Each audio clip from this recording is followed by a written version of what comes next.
Start Are record. you podcasting this? Start So broadcasting. that's the video. This will be the audio up here. You people are ridiculous. That's what I have to say about that. Okay, here we go. Waiting for it to pick up. There it goes. All right, so let's talk through some of these terms. I'm not seeing any up there from metacognition and self-regulation. I know I didn't give you much time.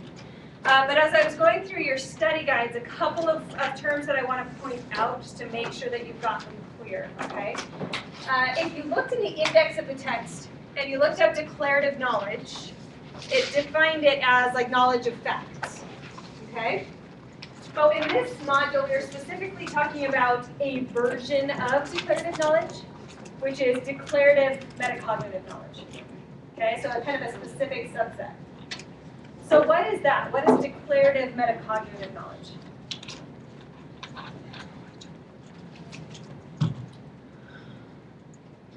Well, like when you can, I always think of declarative, I just think you can declare it. Like you can say and name what's happening to you. So I can say like, I've noticed when I do this, I learn better. Or something. Perfect. I mean, Perfect. Okay, so declarative metacognitive knowledge is your knowledge of how you learn and what you know and don't know.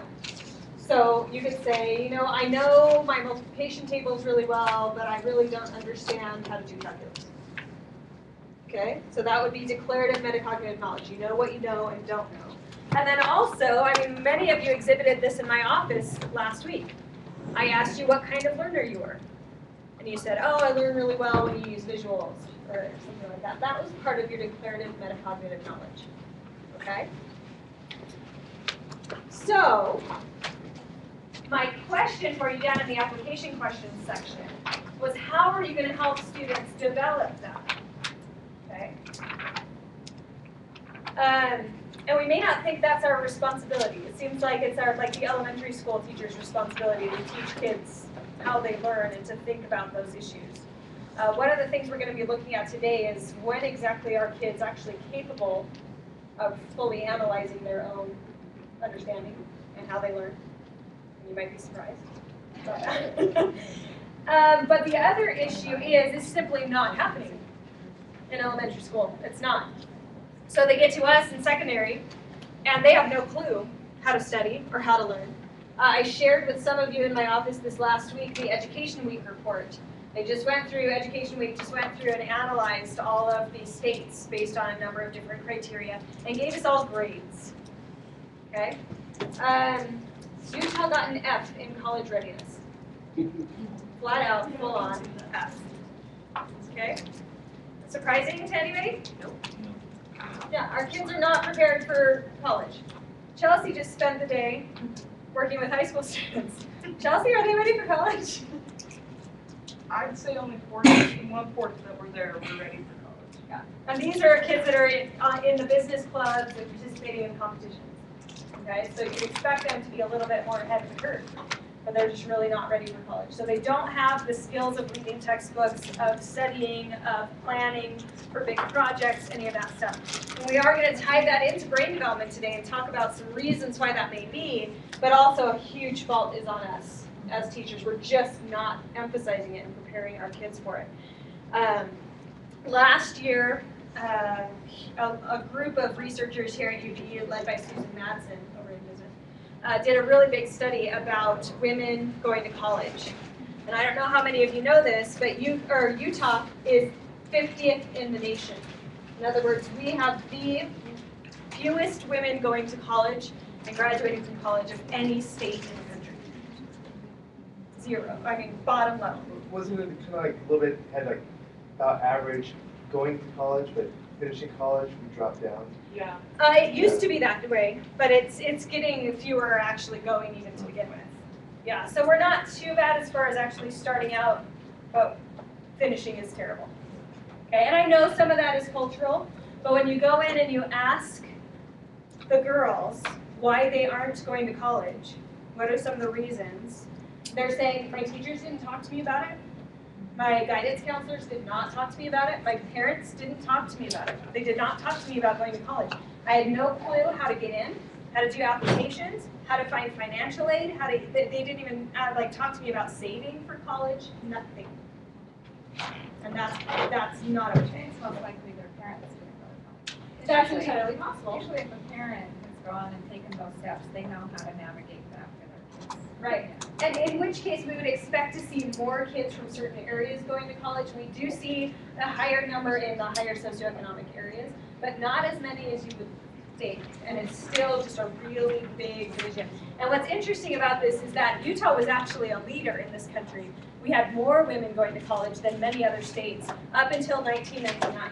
And then there's a distinct crossover and a major drop off, and we're now 50th. Is that because other kids have gone up, or because I know that nationally, like there's a lot more. Nationally, college rates have gone up just in the last especially 5 for- years during yeah. the recession. A Yeah. lot of people going back to school and stuff. Yeah, a lot of women going back to school. But no, it's not. It's yeah. We have not grown commensurate with anybody else. We've literally just tanked. So, yeah. I actually read that report, and something that I think is really important for educators to bring up too is it talked about how women, but also I would assume this would be any student, didn't know all the benefits of college. Like they only really knew that, okay, yeah, maybe it'll help you get a good job, but they didn't realize that like studies show that you're more likely to be healthier, Right. like have better health, have better mental health, raise more stable children. So like there's all these different factors that could appeal to a range of students. Whereas maybe Exactly. some don't care about a career, they would care about being able to raise their children better, being able to have just generally better problem solving skills or whatever. So I think we could highlight that and help them to realize that there are more benefits than they might know. Definitely. Yeah. I mean, we don't want to discourage people that have a certain, cultural foundation and perspective. I know we have a lot of girls in this state that come in, well, I'm going to be a stay-at-home mom, which is beautiful and wonderful, except that Utah has one of the highest rates in the nation of women working outside the home. It's an illusion that all Utah women stay home with their kids. We have a very high rate of women who work outside the home. So that's, And they're doing it without college degrees? yes. That's actually part of it. That means that because- they're just underpaid. Right. That's It doesn't exactly mean that they're not doing great jobs. Right. Or they're It means they're underpaid. underpaid. That's what they're doing. Exactly right, exactly. Yeah, so there's that. There's, the things that Sierra was bringing up. I mean, if you have girls in your class in particular, and guys too, but if you have girls in your class that are saying, I don't need to go to college. I'm gonna get married, I'm gonna have kids, my husband's gonna work, and it's gonna be awesome. There are comebacks that you can have that have nothing to do with insulting a perspective. I hope that works out for you, I really, really do. But in the meantime, an educated mom is a better mom. Hands down, period. Every study we've ever read, an educated mom is a better mom, right? You'll be able to contribute to your PTA and your school board and things if you're more educated. You'll be able to, if you need to step in and work, you'll be prepared to do that rather than really being anxious all the time that your husband might lose his job, right? So there are a lot of these kind of hidden benefits that girls aren't often thinking about. So tying that in with explicit instruction in our classroom about how to study and how to learn. Those things have to happen. We've got to be encouraging kids to go to college or appropriate trade education, please. I mean, yeah, you guys just studied intelligence theory. Now, depending on which one of those you buy into, you may or may not believe that all kids are suited for college. And there has to be a trade route that they can go. If UVU ever loses that rule, I'm going to shoot someone. They already got rid of most of the trades. They got rid of many of them, but there are still some. They still have automotive, they still have culinary arts, they still have several. So, what was that? Yeah, electronics. So, yeah, they need Didn't to they keep get rid those. of them because there's other places now that do that better than UQ does? Right, so when there was a comparable or better program in a reasonable distance, then they let that program go. But if there wasn't, then they kept them, and that needs to stay true here. Yeah. Yeah. Isn't it true they did it mostly for space? They need classroom space for the university. I was told by the audit department that as long as their enrollment's up, they're in business. As Right. long as their enrollment is down, it's classroom. Right, and there's a time between that. The enrollments go down when there are comparable programs nearby. So there are political things and stuff in here too, but yeah, we've got to watch. But I think, Kai, that was what you were going for, wasn't it? That not everybody wants to get a PhD. Yeah. But everybody needs to be educated in some way, and trades are definitely a viable option for that. So we need to be pushing everybody into some form of post-secondary education, whatever that may be. okay? Really encouraging that. Mike. Well, and something from my past, I had a great job. I fell over a ladder, broke 2 vertebrae, and got told by the doctor to go find a new job. So here I am back spending 2 years in college to get a degree to teach. And my wife wasn't prepared because she dropped out of school when she got married the first time, and her husband had a great job. Well, there's another thing. They got divorced, and she's looking around going, what am I going to do now? Yeah, and you just never know. So go to school and finish school. Super important. All right, but you guys know. That's why you're here. But my point is, talk to kids. Okay, one of the things we're going to learn about today, again, we're learning about brain development a little bit in the adolescent brain. Thinking like more than 5 minutes ahead, not really in their repertoire. Okay, so thinking 5 years ahead, 10 years ahead, it's all idealistic from there.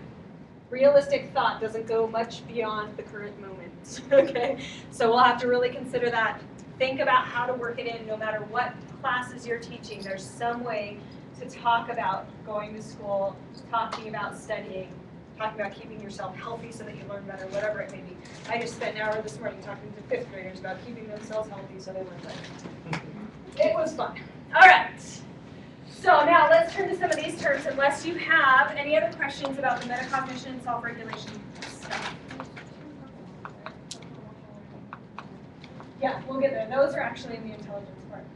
Yeah. Okay, metacognition, self-regulation.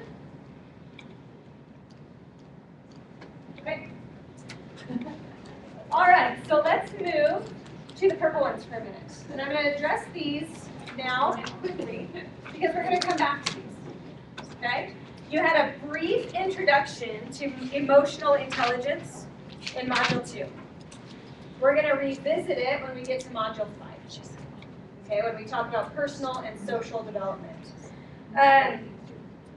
So, a couple of quick things that I want to say about emotional intelligence. The major takeaway from that, as far as this content of emotion or intelligence and motivation and all this stuff is concerned. How many of you watched the Marshmallow Study? Very entertaining, isn't it? Did you watch the adult one? Yeah. I got in trouble for watching that one at convocation. I was at faculty convocation and some lady's like sending me a handwritten note. We can all see your screen. I'm like, sorry, mother. Anyway, it was funny. It entertained me. The main finding of that study is not just that kids are hilarious when you put them in a room with a marshmallow and tell them not to eat it. But the main finding was that when they followed up with those kids 14 years later, the ones who had resisted the temptation, so that they delayed gratification, in other words, they were able to engage in emotional regulation, right? Those kids had higher SAT scores, higher grades, rated themselves as happier and more successful. And if you follow up with them again another 10 years or so later, now this is self-report data, so you always have to kind of go with self-report data, because people lie. And they're delusional. The people who had resisted the marshmallow rated themselves as happier and more successful as adults as well. And when you connect all the dots and the pieces of data, emotional intelligence is a higher predictor, a better predictor of high ratings on those happiness and success scales than IQ is. Okay, so having a high IQ, very little connection to how good you feel about your life when you're an adult. How well you're able to regulate your emotions, very high correlation with how you feel about your life as an adult. So that's why I kind of wanted to bring it in here. We focus so much on the academic definitions of intelligence, and sometimes we neglect the emotional side of it. So we're going to talk about it some more when we talk about social development. If you want some quick definitions of these two terms that you put up, social emotional learning is a movement, really kind of took hold in the 90s in particular when we had our little hippie revival thing going on. Just kidding. Also known as character education. So this happens a lot more in elementary schools than it does in secondary schools. There are a lot of character education programs all throughout elementary schools. But as we're going to see, again, with the adolescent brain, they need more of this in high school. because their emotions are a mess. Okay, so it becomes less about, like, when you do character education programs with kids, it's all about like honesty, respect, and those kinds of things. Here it's about managing aggression and, you know, talking out problems and those kinds of things that we need to address. I think that the problem that we see in our high schools, a lot of it is related to shows that have been on TV. Like my 2 high school girls were watching Friends, and I started watching Friends, and that Monica girl is such a brat, and so is Rachel, and Phoebe, and I just think, I see girls as I go into the high school, and they try to act like these girls because they think that that's where it's at, and I'm like, you're crazy. These people should be in mental institutions. Yeah. But the girls really think that that's the way to be. They So I identify think with that's, it very strongly. yeah. Yeah, and actually, I know we're gonna get on our old lady horses over here, okay? But watch the Disney Channel today versus the Disney Channel 10 years ago. And all of the shows are, adults are so stupid. And they talk like this, which I can do because I grew up in Southern California, so like back off, okay? But That's really good. I worked on it for like 10 years, so it better be good. Now I'm trying to get it away. Every once in a while, my husband's like, "Oh, honey." But yeah, it's totally different. You know, as kids, we watched, you know, like Full House or whatever, right? And there was some semblance of respect for adults. The And Olsen twins were cute. yeah, they were. Now they're scary. But you only Okay, so the last one that you put up from emotional intelligence is this one. And we're going to be talking more about this one today. Social referencing is basically reading social cues. So reading people's faces, reading their body language and their behavior, and then acting appropriately in response. How do you think we're doing with this? Since we have more technology and kids don't even talk to each other anymore, I think we're going down with Yeah, it's bad. Almost non-existent. Yeah, it's bad. And actually, this is one of the major things that we see go for kids with autism. Their social referencing skills are really, really poor. Okay, so that's one thing to be looking at, but also starting to look at now differences that we're seeing in adolescents today with regard to social referencing, and they are losing it. Okay, please. I first learned about that when I had a son that was in kindergarten, and I noticed that his interaction, that he just seemed to get in trouble. And so because I helped in the schools, I realized he's not picking up social cues. I'd never really seen it. But as I started to watch some of the problems he was having, and I would tell my husband about it, my husband would say, "That sounds like me. That sounds like me." But the neat thing was that the school psychologist there and the teacher recognized it, and they had what they called a friendship club. Nice. And they put these kids that were having these difficulties reading people's expressions, recognizing emotion, and they just had these comic strips, and they would have these little skits that the kids did. It helped them immensely. So I think they can grow out of it, but you really have to educate them on ways that other people don't really need education. It's there. Exactly. And you know, we do a better job of what's called emotional coaching, which is what your sons know. We do a better job of that with little kids. We say things like, "I can tell you're feeling sad," right? We do that? Okay? Like, "Oh, that's a grouchy face. I can tell you're upset about something." But we don't do that with adolescents, which is just stupid. Right? When we're kind of arbitrating disagreements that kids are having, why aren't we saying to adolescents in a completely different tone of voice? "Look, Mike, I can tell you're upset about this. Why don't you talk with me about it?" Right? Identifying the emotion explicitly. We're not doing it. Okay? Sierra.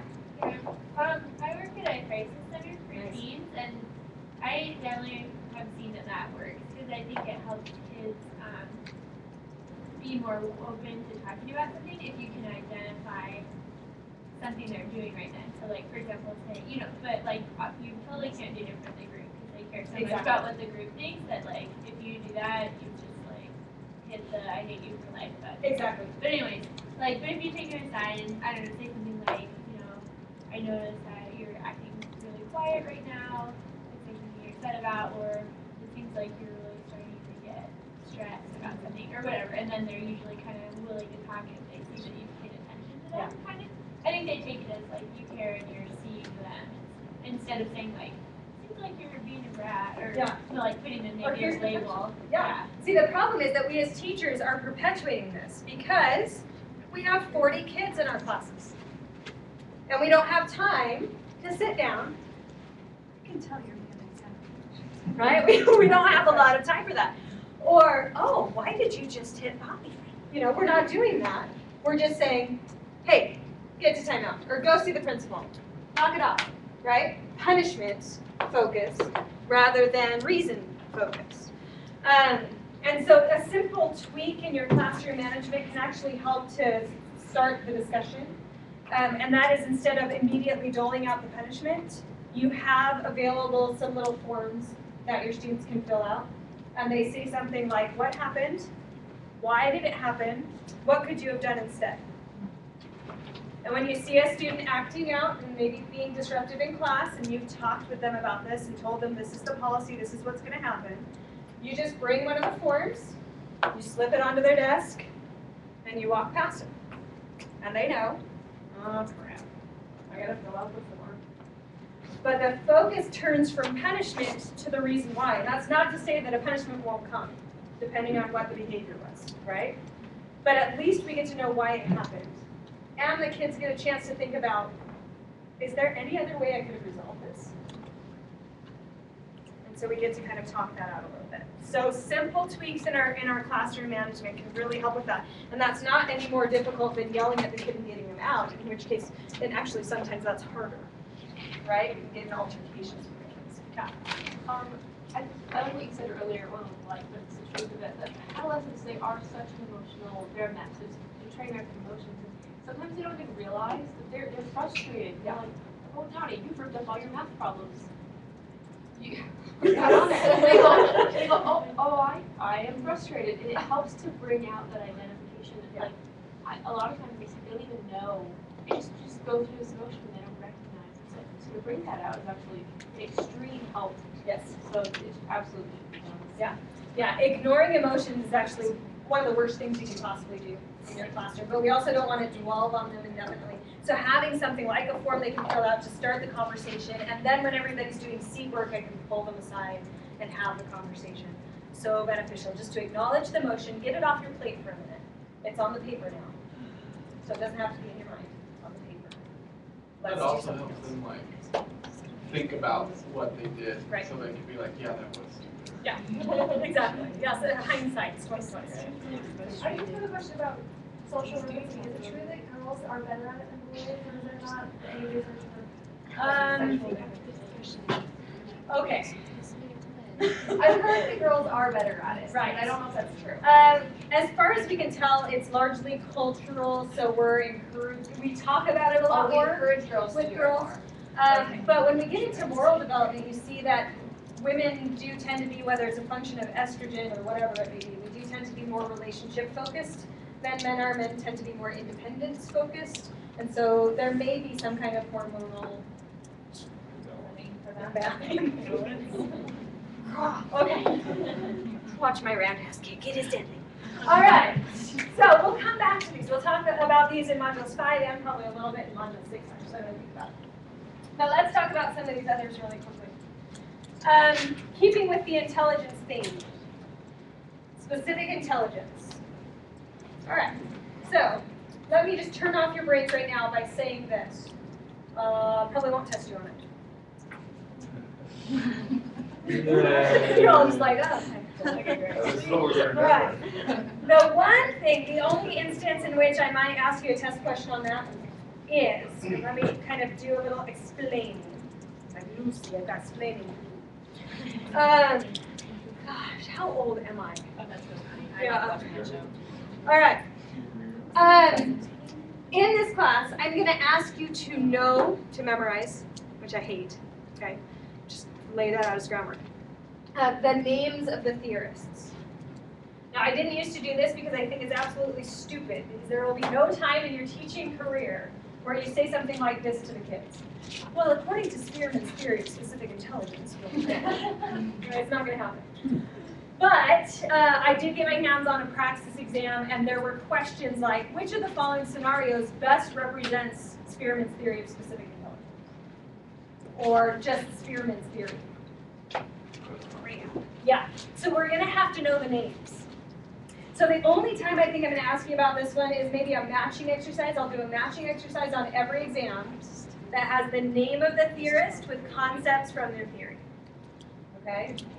So be prepared for those. Start maybe studying in that way for these.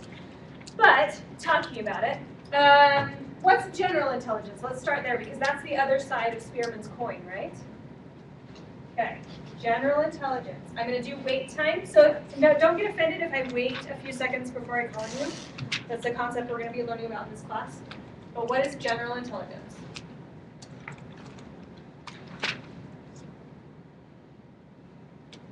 Okay, Mike, I saw your hand up. Common sense. Common sense. Okay. Basic. Okay. Well, say that louder.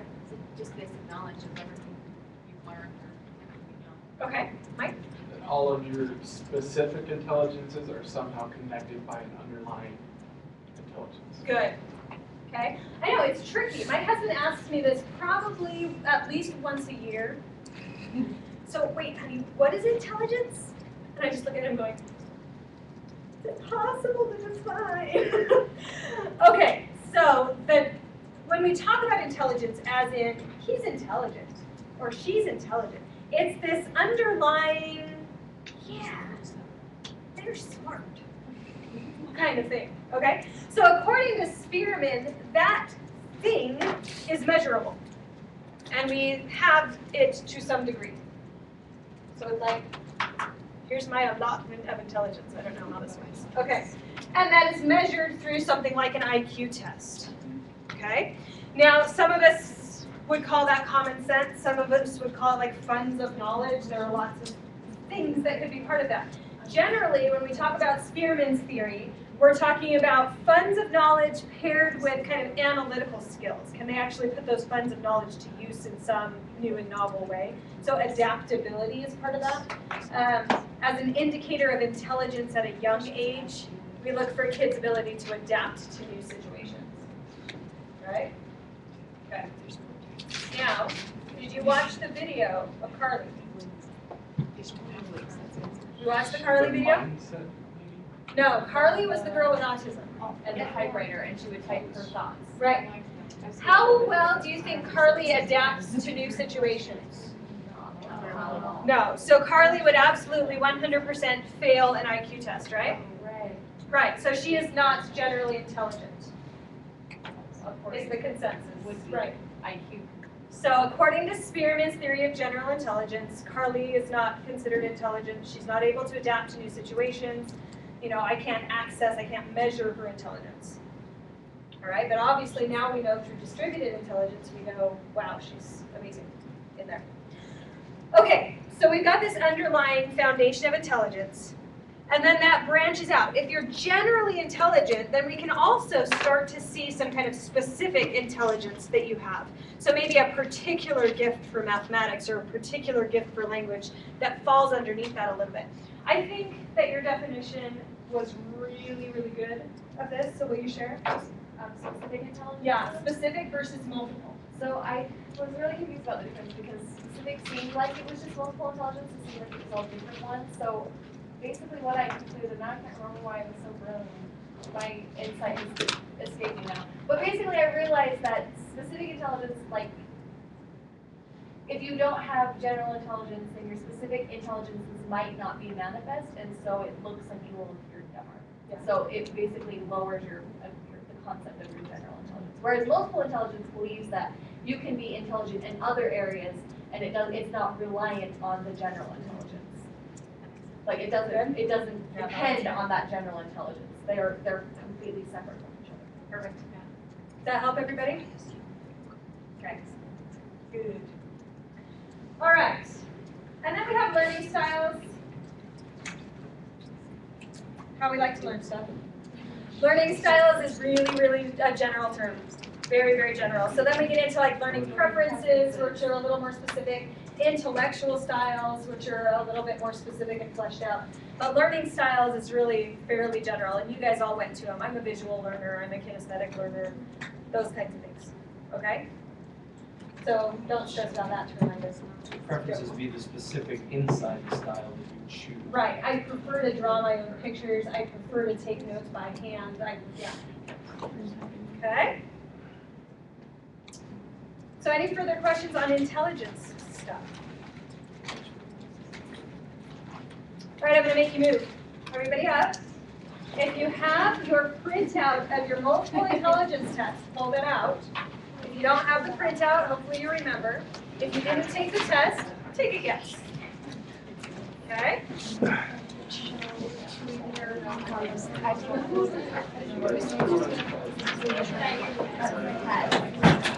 Yes, I know.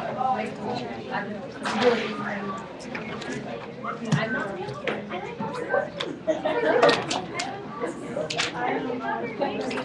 All right, ladies and gentlemen. I'm going to start calling out intelligences and pointing to specific areas of the room.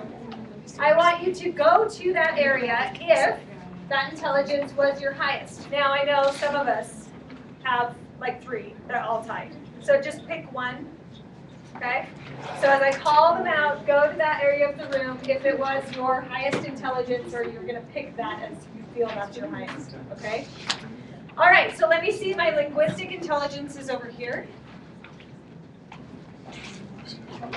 Linguistics. Let's see my mathematical logical intelligences over there. I want my bodily kinesthetic intelligences there. I was nice to you. Come on. I want my visual intelligences over there.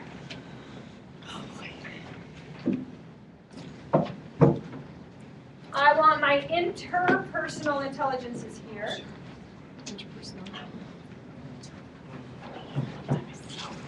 Intrapersonal at the back of the room.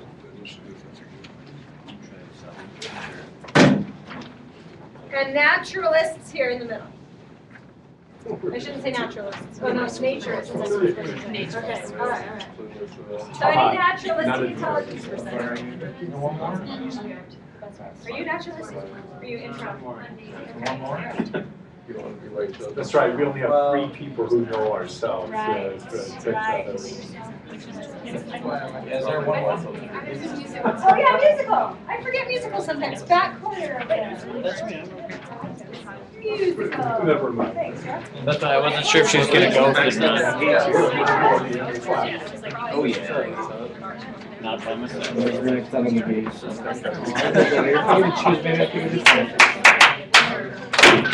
All right, folks, take a look at this for a minute. What I want you to be thinking about, and I asked you this on the intelligence response thing, right? How does your definition of intelligence impact the expectations you have for your students and the way you teach your classes? So, I'll model. If you have a Spearman's G perspective of intelligence, that's how you define intelligence, a general entity that can be measured that you have in varying degrees. Then I would say something like this in the staff room at school. You're gonna have Casey in your dance class? Oh, you're gonna love her. She is the smartest student I have ever had. She did so great in my history class. She's gonna do amazing for you. Let's hope so. Right? Mixed in with the history. Those are the expectations you set up if you have a Spearman's G view of intelligence. Or, alternately, oh, you have Casey in your math class? Yeah, he's not the brightest bulb. Sorry about that. Okay? All right, so that's how a Spearman's G view of intelligence would kind of set up your expectations for students. You're saying they will be great, or they will suck in a classroom, okay? Or somewhere in between. Now, how would that impact your instructional methods? You're talking about like talking down to students. If you think that they're stupid and you're talking down to them because you don't think that they're going to be able to do it, that can be really negative. On the other hand, you might put high expectations or pressure on students who you think are intelligent when they might not have the capacity to do what you're expecting them to do. Very nice. Sarah? You might not be as interested in trying differentiation. You'd be like, oh, well, you know, doing their test poorly, that's not going to help or whatever. Right. Good. Yeah. Why differentiate? You're either smart and you're going to get it, or you're dumb and you're not going to get it. There's no reason for me to differentiate. Okay? It gets kind of interesting in there, but there are a whole lot of teachers that have that perspective, and I'm not saying one's right or wrong, I'm just saying acknowledge what yours is. Because if that's your view of intelligence, then you've got to realize it has an impact. Now, this is a completely, 360-degree different view of what intelligence is, right? So, for whom is the average classroom designed? The average bit of instruction. Linguistics. See that corner right there? And illogical. Illogical. Okay, so we've got 1, 2, 3, 4, 5, 6, 7 students out of about 30. Now, most of us to some degree have developed linguistic intelligence in order to survive in the classroom, right? So we can get along okay. But we do a whole lot of talking, a whole lot of listening, a whole lot of reading, and a whole lot of writing in classes. And so they're really designed largely for the linguistic intelligences. Now, we got a little mathematical logical in there. Why? Because our favorite way to assess is With logic and numbers. paper and pencil tests, multiple choice questions. So you've got to be a little bit of both, actually, right? You've got to be able to read and kind of interpret the language of the question, but then you have to go through the processing of, okay, so this is the STEM, this is what they're asking for in the question. Now I have to sort through the options and use my reasoning skills to determine which answer is the correct one based on the information I've been given. Right? And that's them. So we're now directing our instruction to 9 people. That's good. It's like a third of our class. We put projectors in the classroom so the visual works. See, we're getting better. Now we create really crummy graphics or show YouTube clips. Yeah. Visual. Right? Watch movies. Yeah, so we're getting a little bit better. Don't you think the advantage comes when the rest of us can actually succeed in those areas, plus we succeed in a lot of other areas that they can't? Nice. You know? Yeah. So. Yeah. This is where the genius is. Yeah. All right. So looking around here, interpersonals we do okay. We're getting a little better at incorporating group work and discussion and things like that into class. So we're getting there. Intrapersonals, you guys get a lot of opportunity in class for reflection. Never. I'm totally guilty of this. I've told them when they came into my office, I'm like, I'm just telling you, when you need me to shut up so you can think, please let me know. I'm not really good at that. Okay, so it doesn't happen a ton that we're saying, okay, now think for a minute, and this ties back to metacognition, right? What do you already know about this? What do you still need to work on? Or what does this mean to you? Or have you seen an example of this? Or anything like that, okay? Musical intelligences. Lots of rhythms being used in class. Okay, playing background music, right? That's supposed to help musical intelligences. What happens when I play background music in class? Distractive. You're like, ooh, who sings that? Like, oh, I like that. Yeah, you. Oh, that's a cool rhythm. If it has any lyrics, it's over. Mine. Yeah, lyrics, you're toast. Yeah, so a lot of people do that. You ask teachers, well, how do you help your musical intelligences? Oh, I've started playing music in class. Yeah, and the kids who are true musical intelligences, that's awful because they're like, oh, so cool. Okay, so that's kind of interesting. Like the classical music room. Here are the poor kids over here. Kinesthetic intelligences. Never. Let's make a dance. Right. Yeah, show me the water cycle.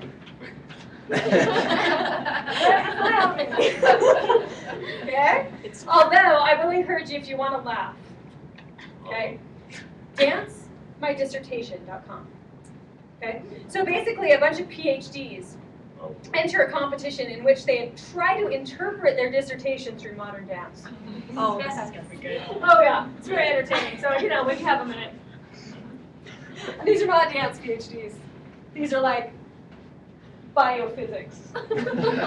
PhDs. Very entertaining. All right. Yeah, so that, I would say this group above all, we're failing. at schools? Even though we have PE?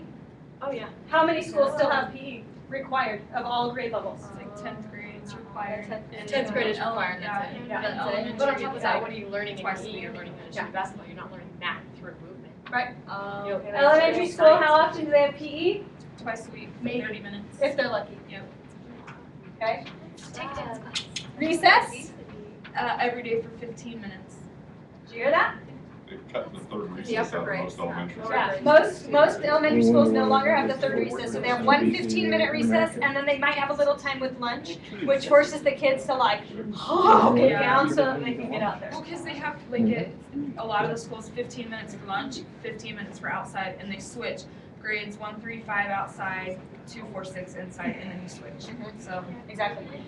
Now, let's add to that, folks, and I know we're not gonna be elementary teachers, but we've gotta think about this really carefully. Okay, first of all, the fact that we're not requiring either PE or dance beyond 10th grade is ludicrous. Secondly, what is an elementary teacher's favorite punishment? Take away. recess. Take away recess. So we are taking kinesthetic intelligences, and which we have more and more of them every year. Visual and kinesthetic are the two biggest, most quickly growing groups of intelligences, okay? So we're taking these kids who are kinesthetic intelligences or who have ADHD or who are just bored out of their freaking minds, and we're saying to them, oh, you can't finish your seat work? Then stay in your seat. So stupid. Yeah. I wonder why there's more violence in classrooms. Right, why there's more violence, why there's more, yeah, just misbehavior in general. Please. Well, I was just, we talked about this a couple weeks ago, and my little sister came home and she was, oh, and I was like, what's wrong? She's 9, and she was like, my teacher took away recess, and I was like, idiot, stupid teacher.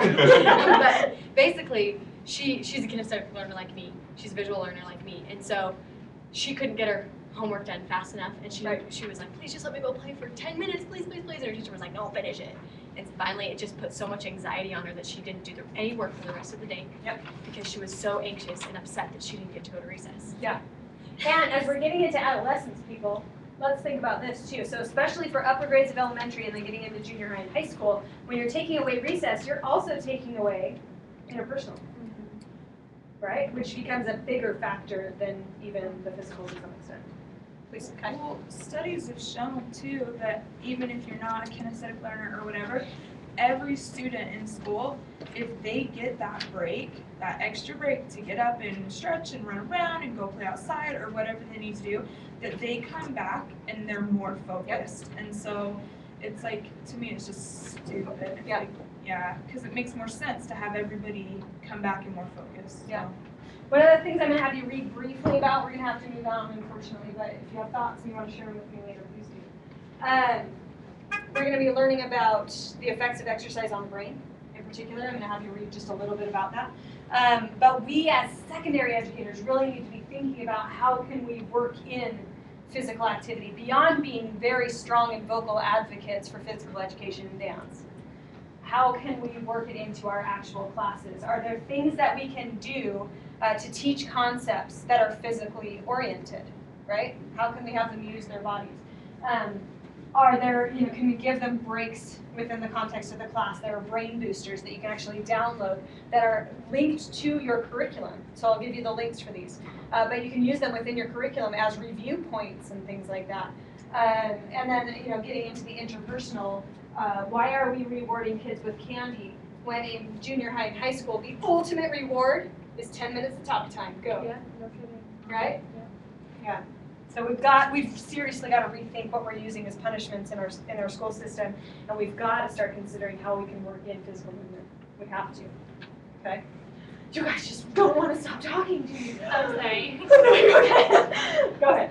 Go ahead. Well, I was just thinking, like, with the physical movement, it doesn't have to be like a whole dance. It doesn't have to be like sometimes.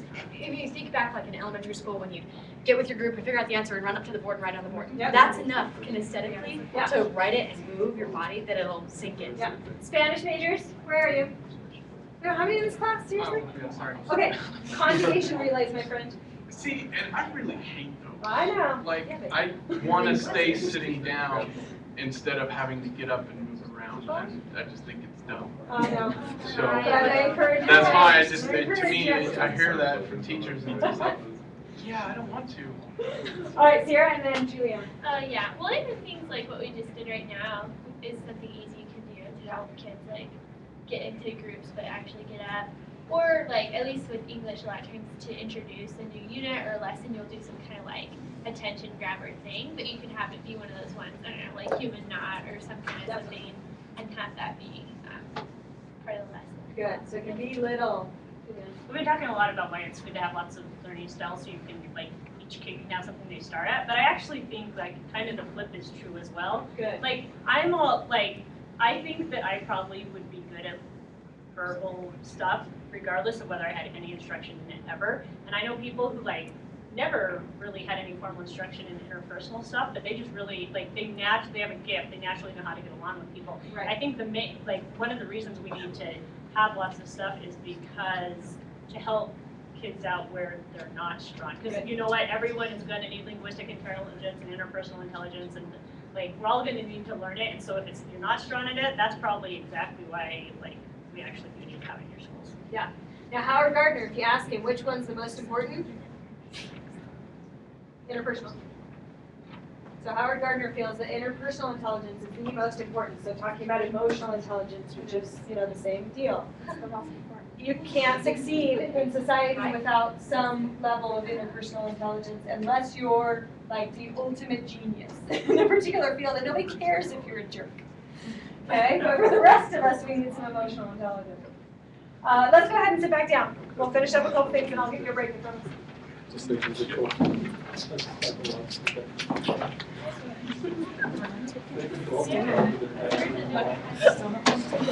No? Oh, thank heavens. I'll go.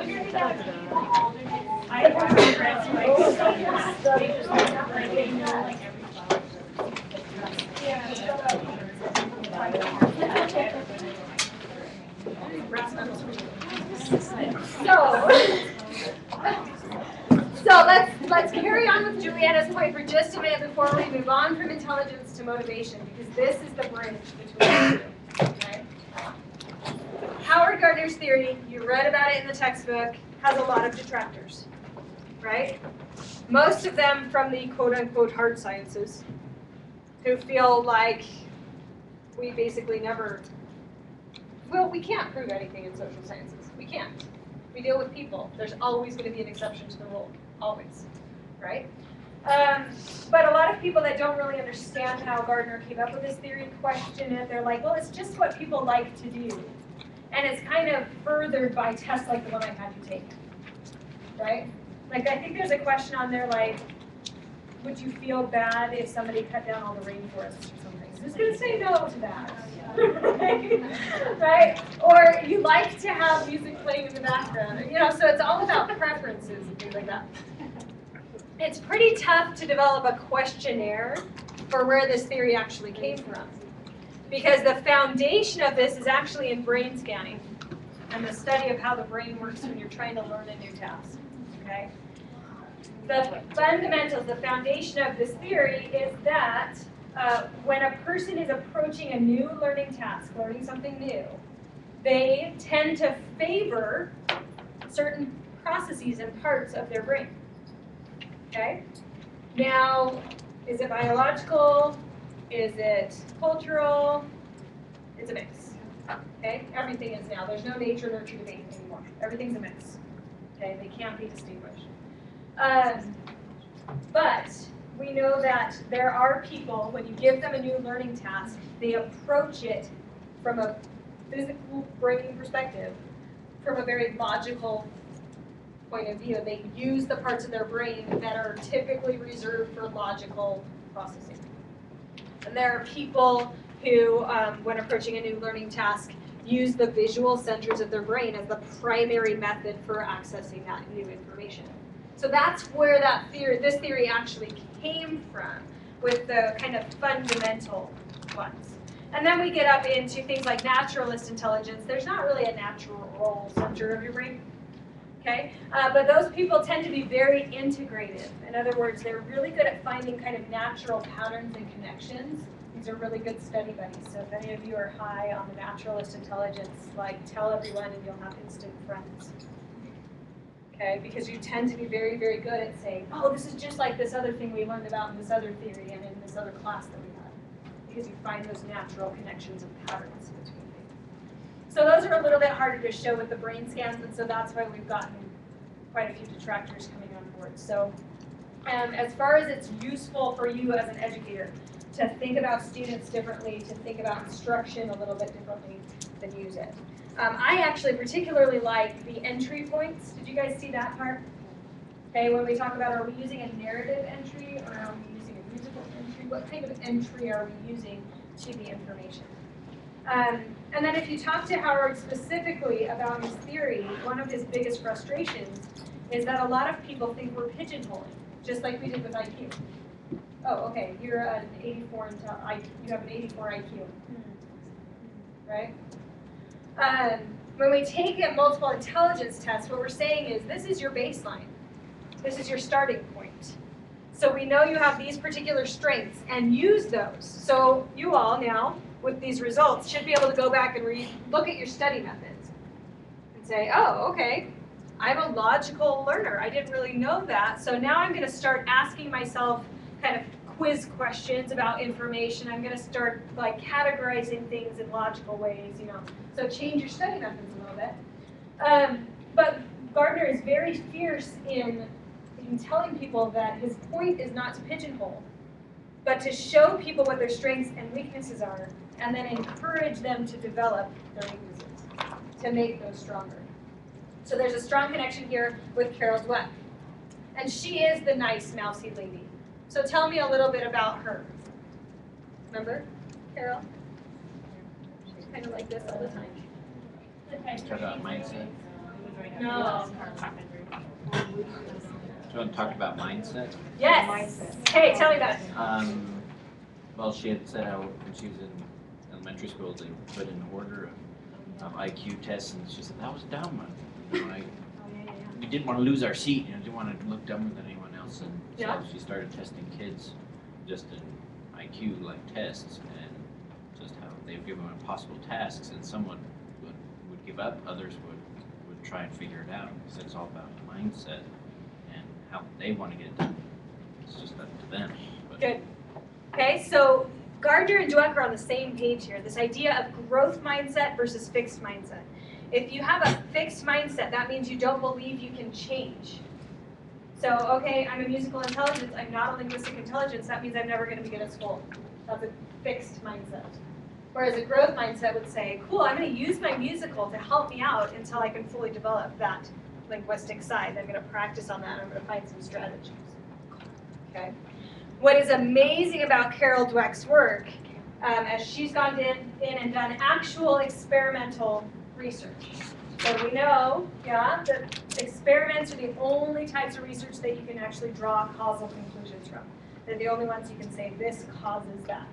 Everything else, basically anything reported in the media, they're all correlational studies, but you can't do that. But she did actual experimental research where she took groups of in particular, my favorite one is her remedial junior high math group, randomly assigned them. One group got extra tutoring in math on the specific subject they were struggling with. The other group got tutoring in mindset. So in other words, somebody sitting there telling them, you know you can change, right? Let me give you some strategies for actually changing the way you think and the way you learn. So that was the difference.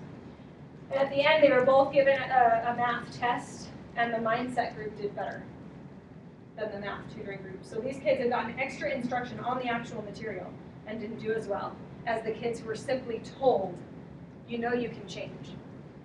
And it seems kind of trite when you think about it. So basically just by thinking in my head, I can change the way I learn, then I can. Sure. Yeah. It's not with anything. Yeah. If you decide it's a good situation, it is a good situation. Yeah. Decide you can or will do something, then you will. Yeah. And this is the antithesis of learned helplessness, right? Learned helplessness is this horrible, we're getting into locus and stuff, it's probably way up there. Maybe not. Attribution theory, is it over there? No. Oh, you mastered it. Excellent. I don't have to talk about it. So when we have learned helplessness, we have internal, stable, uncontrollable attributions. I am stupid. I will always be stupid, and there's nothing I can do about it. That's what I mean by that. So internal, I'm stupid. Stable, it's never going to change. And uncontrollable, I can't do anything about it. So that's where learned helplessness comes from, is these terrible attributions, right? And those are directly associated with that fixed mindset. It's the same type of idea. So if we can teach kids growth mindset, then we can really bring them up out of learned helplessness. Please. Back to what you were saying about purpose theory. Yeah. I'm just wondering, my highest was linguistic, but I don't learn linguistically Interesting. in all subjects. I'll learn differently in different subjects. Good. I mean, is that part of it too? Yeah. Depending on what you're learning, you learn in a different way. Yep, exactly right. Good. Very nice. All right, friends. So let's finish up with some of these terms. I'm going to go somewhat quickly through some of these because most of them just require a fairly simple definition. Where to start? Let's start with anxiety. We know from your definition of arousal that we need some level of arousal in the classroom, right? We need to engage emotion, get them interested in what we're doing. But there's kind of a little graph to follow, right? No arousal at all, and they're feeling like you're starting to because we've been in here too long. Right? You're starting to fall asleep. So that's no arousal at all. We're down here. As we get up and we're engaging emotions with students, they start to get active and engaged and involved in what we're doing. But arouse the emotions too much and we get into this dangerous kind of anxiety center. It's kind of all through here. But there are two kinds of anxiety. And if you're a health major, you know this as well, and you just call them by different names. Okay? Eustress and distress. So, facilitating anxiety, what is it? Yeah, it motivates you. Oh, I really need to do well on this. And so you study extra and you try really hard. Okay? For anybody who's a performer, you've experienced this, right? When you're in rehearsal, you're okay, right? You're over here somewhere. You don't care that much. But you get in front of an audience, and you come up here. And it's like, I'm super showy now. Okay? Okay. Welcome to teaching. If this happens to you when you're teaching, consider. No, just kidding. You'll get through it. You'll get through it. All right, so debilitating anxiety. Many performers have experienced this as well. And many of you have experienced it in the testing center. Yeah. So debilitating anxiety, basically what happens with that is that the center in our brain that's in charge of fight or flight response says, too much, and it shuts everything down. So literally what happens here, okay, there are some little organs in your brain called the amygdala, right? They're your fight or flight response, and they tell your brainstem, parts of your brainstem, that you should run away. Because we still have caveman brain. It really hasn't evolved all that much from caveman status. Okay? So we still have this fight or flight response going on, but now instead of being chased by bears, we're taking midterms. So we get this midterm stimulus, we interpret bear, okay? And it did not behoove us as cavemen to think when we saw the bear. I wonder what type of bear that is. Is it an attacker or is it really just a friendly bear? That was not beneficial. Run. That was beneficial. Those, Right. Those that did that. Aren't you supposed to not? Right. So basically what happens is that our brain quite literally shuts off access to the parts of our brain that think about things. Okay, all of our higher order processing that's up here gets shut off. Because we don't want to use that, we want to run. And running's all down here, right? So we shut it off. And that actually happens to you in the testing center. So when you get that sensation, I just blanked. That's what that is. Your higher order thinking just went, shoo. Okay, if we're all smart enough to understand this, university Uh-huh. level. Why do they still do it? I'm gonna make you do it once. Just because I want to see what happens. But if you're smart enough to understand it. But I do why like to can't take a you? cheat sheet. Can I just kind of have an example of debilitating anxiety? Great. I did really bad, like, I got stressed out with math a lot because I would understand it and then during tests I just couldn't do it and stuff. Or I just start panicking all of a sudden and my uncle would help me with math. And he just wrote panic button. He just drew a panic button. Yep. Press the panic button, took a minute, and I felt so much better and I could do it. Nice. I hit my panic button. So. That's awesome. It's amazing how our brain responds to symbolism. It really is. Another tactic to try, there is a little like nerve ending dangling at the back of your throat. So just open your mouth and take a very big giant breath. And you'll notice you actually do immediately feel calmer when you do that. Okay. So little things, but again, something we need to teach our kids. So that's facilitative versus debilitative anxiety. Okay, I'm going to just go through a few with definition. Self-determination theory is our need for choice. Okay? If our students feel that they have some choice in what's going on in our classroom, so they are the determiners of their fate, okay, then they will do better and try harder in class. So think about that, how you can incorporate that into your classroom.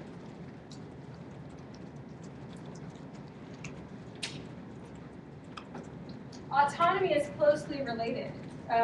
We all have some innate needs. Like there were 3 that I had to read about.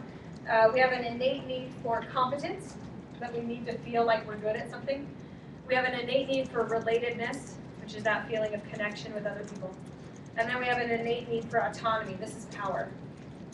Power or control. So self-determination theory and autonomy are closely related, both that we need to have some power, we need to have some choice. And this is more and more true the older we get.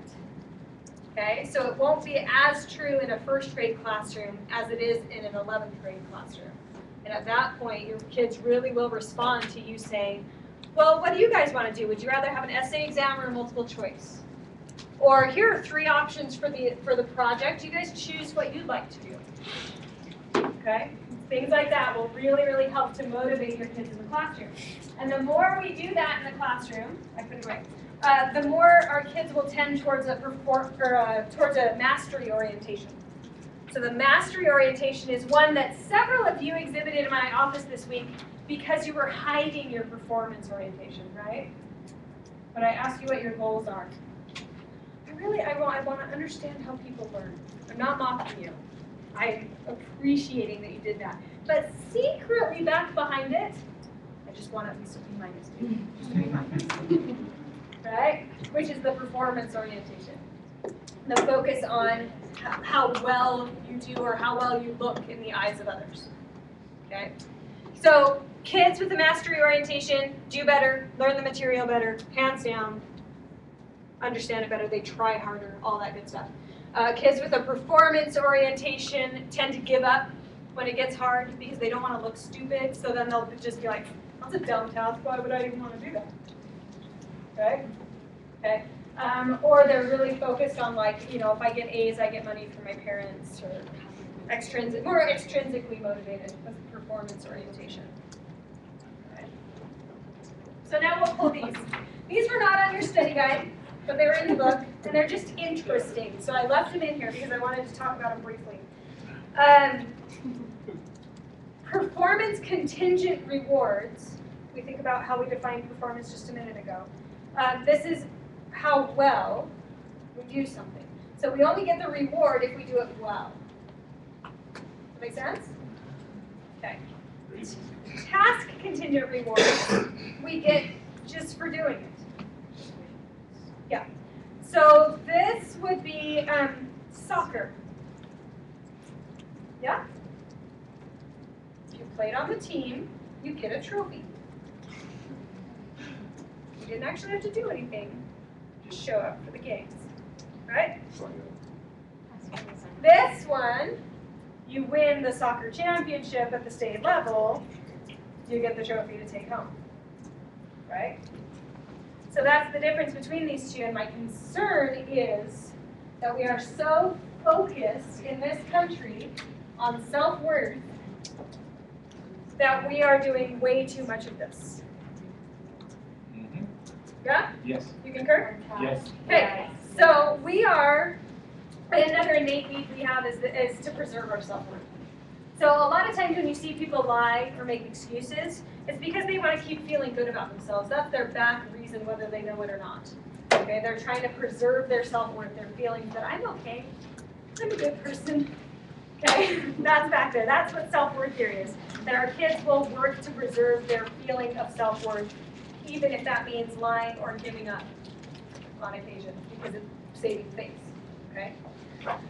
But we are making it worse by saying, oh, you're good at everything, and here's a trophy for this, and here's extra points for that, when they're really not achieving anything spectacular. For little kids, I'm okay with it. For older kids, yeah. Students know when they're doing that, though. They do. They know when they're being overly praised or rewarded for something that was mediocre. Yeah. And, yeah, and you can see it in their face that they know that this is total. Yeah, well, and here's the thing.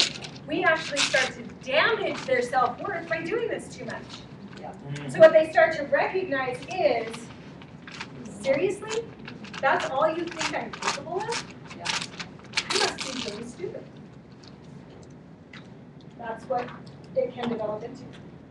So by being so focused on, oh, you're wonderful, you can be anything you want to be, lie, lie, lie, blah, blah, blah, in our culture, we are actually doing the opposite of what we should be. Self-worth comes from doing something of value, something that was difficult and challenging for you. So by just saying, oh, you put your name on your paper, awesome, A.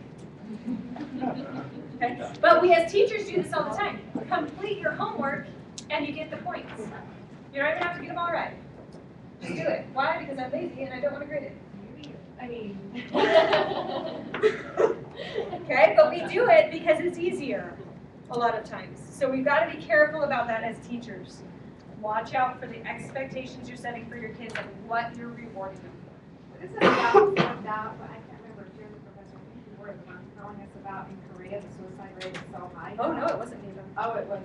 Oh, because of the intense pressure. It's probably Raquel Cook. Raquel, it was, and she was saying it's because it's that push to be better than the best, and I think that this feeling of self-worth comes when that anxiety level gets so high that all of a sudden we just have to say, okay, we're okay, you know, make sure everybody feels like they're okay before you start pushing them again. Right. And for every student, that's a different level. Yeah. So it's Definitely. And we'll be talking about this next week. We're going to talk about zone of proximal development. We'll try to get some ideas in there for kind of helping kids work at different levels within the same class and things like that. So, I think that was also where the balance between criticism and praise to try to have a balanced outlet. So, right. You know, like if you're rating their paper or something, to make specific comments about things that are good, but also things that you improve. Exactly right. And your approach that you put it, not like putting a label like, because you did this, now you're stupid, or Right. you're bad at writing, but saying, I see that there's a seed for this here, but if you were development and then Yeah. show the way to higher development. Perfect. And if a few mothers would just say, I'm so glad that you love singing and that can be something you enjoy for the rest of your life, but have you considered engineering? Hey, wait a minute, how would we get American Idol? Exactly right. All right, let me finish up so I can give you a little break. These two, yeah, these two are very closely related as well.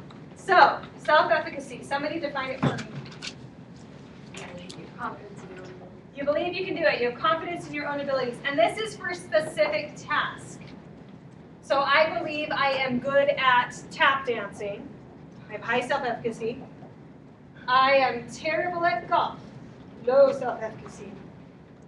Okay, so this varies by task. Self-efficacy does. Which tasks do you think we're more motivated to participate in? Ones that we think we're going to succeed in. Exactly right. Okay? So if you know that your kids have low self-efficacy in your subject, you're really going to have to work with them to build that up through little baby successes, right? Help them to see that they can be successful. Don't take them straight to the scary. Yeah, and that's the only way to get kids out of learned helplessness too, is through baby steps, okay? But here's the cool thing. When you have high self-efficacy for a task, you can get into flow. What's flow? Your comment is based on each one that you've already completed. Okay, good. So we're building on skill. What were we saying over here? What are some catchphrases? I'm in the groove. I'm in the zone, man. Right? Time disappears. Did you see the picture of my son? The Legos? Let's show it. Here we go. This is the ultimate example of flow. It takes 33 minutes.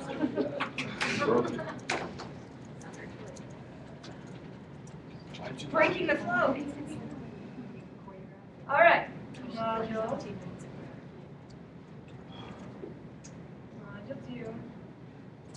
And it's on motivation, so it's going to be here.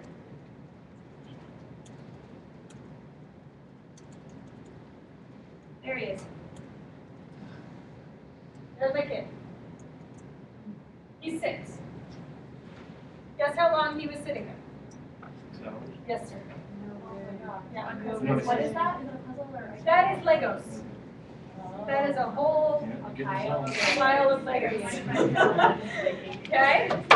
He's confident in his ability, so he has high self-efficacy with regard to putting together Legos. Who do you hate to have me as a mother? Okay. So he has high self-efficacy, and it's fun for him. So he disappears, and he doesn't even know what time it is. Occasionally I'd be like, honey, do you want a snack? He'd be like, oh, yeah, that'd be good. So I'm coming over.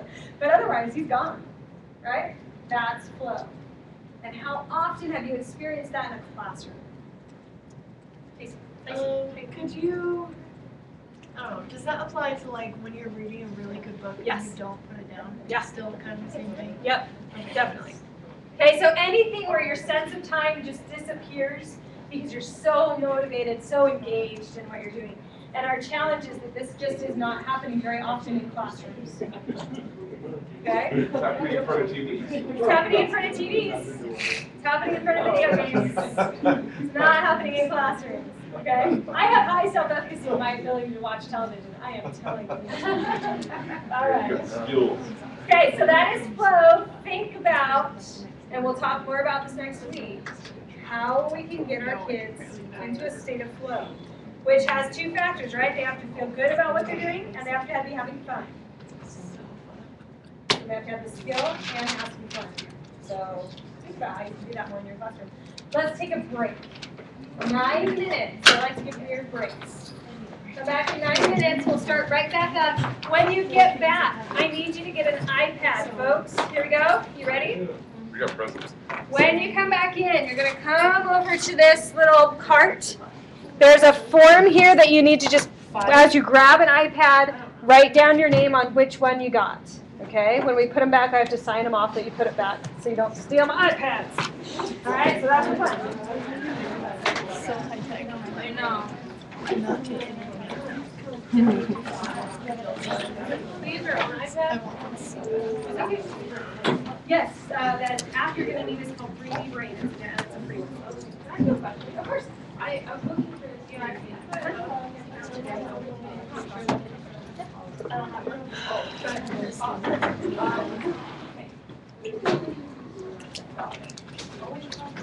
Oh, number 1's not there.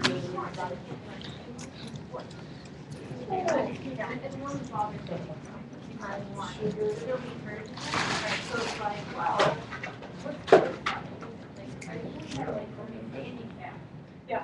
That? Yeah. Yeah. So if somebody pushes on you and you can't, so you can do a period. Yeah. And that becomes learned helplessness almost immediately. And it said you couldn't return from. Yeah. I agree. But It says you couldn't return from. I think you just leave the wire inside. Yeah, you take the machine. That makes sense. Smile at me and get up. What you need is someone who's dedicated to helping you see your minor successes and doing the baby steps. And because what often happens is that when you're in learned helplessness, you get so absorbed in your inability to do it. How did I borrow your pen? You don't know this because it's not the big thing. No. It's not what everybody else can do. Yeah, but it's so scary to think that it's, ridiculous.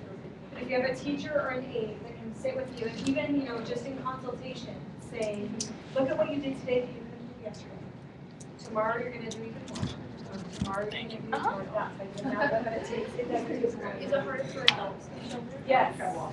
Yeah, because we all believe that we're just incapable of changing at this point because there are a lot of myths about the brain. Yeah. So a lot of us think that once we get into adulthood, our brain is fully formed and created at that point. No, that's not true. What's the name of the acronym? 3D brain. Yes, ma'am.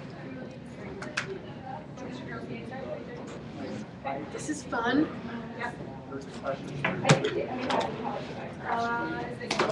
What number is this? I'm at number 10 just because I love number 10. That's my number. Did you just get a text? I need a pen. Wow. What? Because I just texted you and then my phone just rang. I was, this morning I kept going insane whenever I messed up on a word and had to go back and fix something. I was yelling at my word and then the word back, I'm like, fix it yourself. Is it Tracy or Tyson? Tracy. I had 7. Oh no. No. What number do they have? Chivalry's not dead. 8? Chivalry's not dead. Ladies. Peace now. That's okay. Cause I'm like way. I have my phone with me. I'm like way dead. Like staying at home and watching it.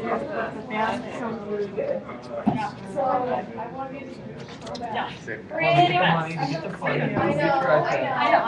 know. I wish you could get out of student teaching on Wednesday. Because it's. Oh, I've already told. Oh my gosh, it charges in here? That's so cool. Why am I so enthralled by this? We're doing Wolverine Wednesday. And I'll just carry that around and I'll have everything they have. I know. But Although, I think that it's getting to the point you can't call that a ring anymore. I know. But it's not good. I know. Check my. It's like a finger brooch or something, right? It's a brooch. Like a finger brooch. That's so funny because I was wearing these heels the other day at church. They were like 5 inches, and I don't usually wear them, but this person was sitting next to me and he was like, those are out of control. Out of control. Like, slow down. He was like, no, really, they're out of control. Because I was in class, I was like, It's really what is that? But he's like, call me back. And I was like, yes. Like, do I really want them to go there? When do you get to go? It'd be fun to I know, so don't you worry. Really? I'll do 23, right? That's 23. Well, I gotta go because I'm at ed psych right now. Can I use your pen really quick? For free? I was like, oh my gosh. No, you should say next time. Thank you.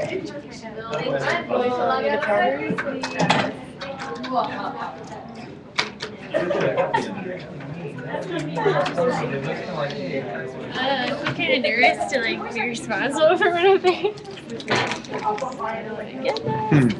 Granted, you do have a little Utah accent.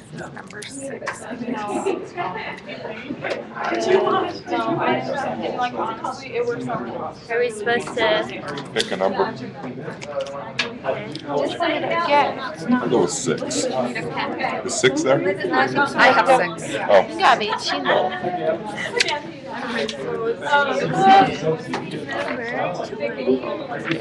This is an interesting card with all the little plugs in it.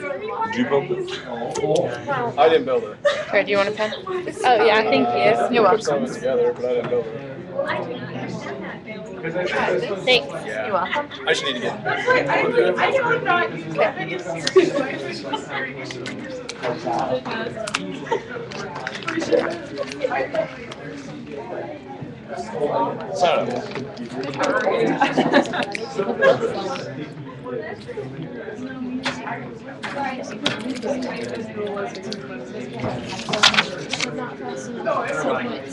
What?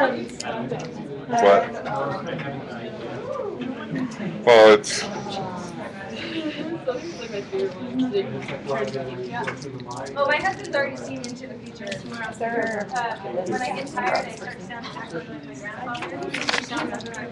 So, Pat, I'm gonna raise my face on He's like, what? It's 13. What? I said it very clearly. I almost snorted like Yeah. I'm gonna do better. You're doing 14? Let me have fun. Let me enjoy myself. Why, Dad? Douglas, No! it's somebody else. I don't think that's. I don't know. Yes. Yeah, I guess you're right. Oh,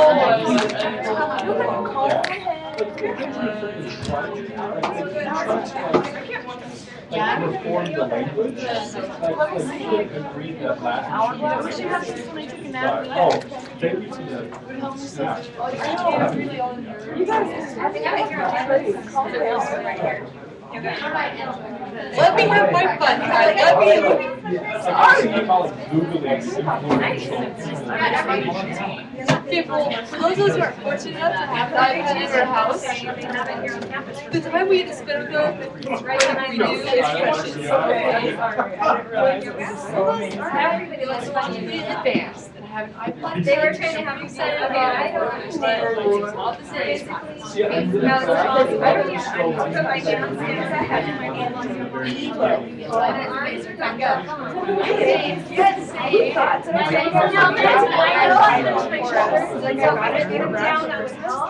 And within like 10 minutes, I was like, no, hate it. Push back. Really? And I was like, okay, well, I'll take it.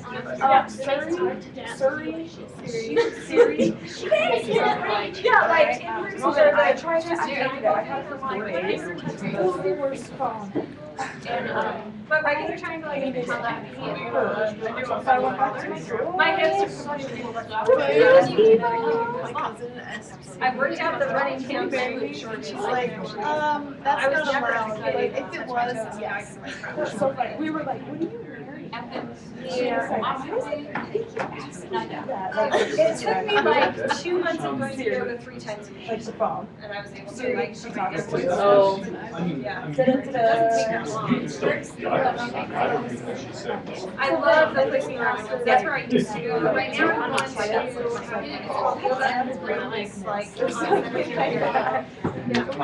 We're like, where do you live? That's interesting. She was a little creepy, I'm not gonna lie. I prefer. Yeah, I first met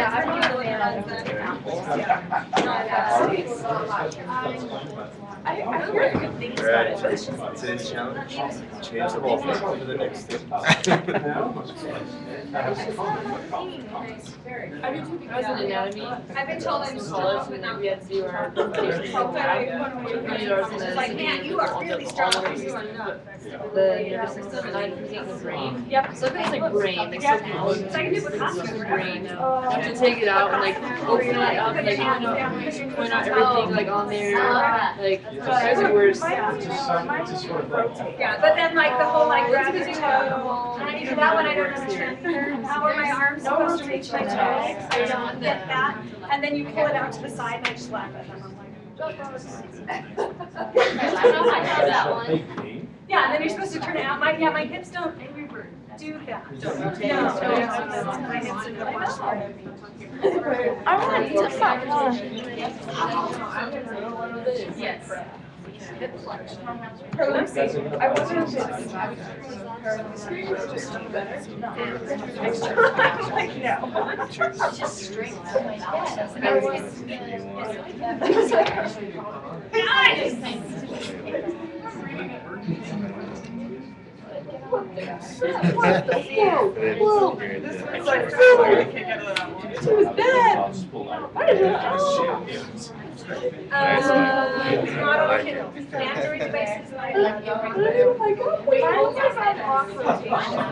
Alright, does everybody have an iPad?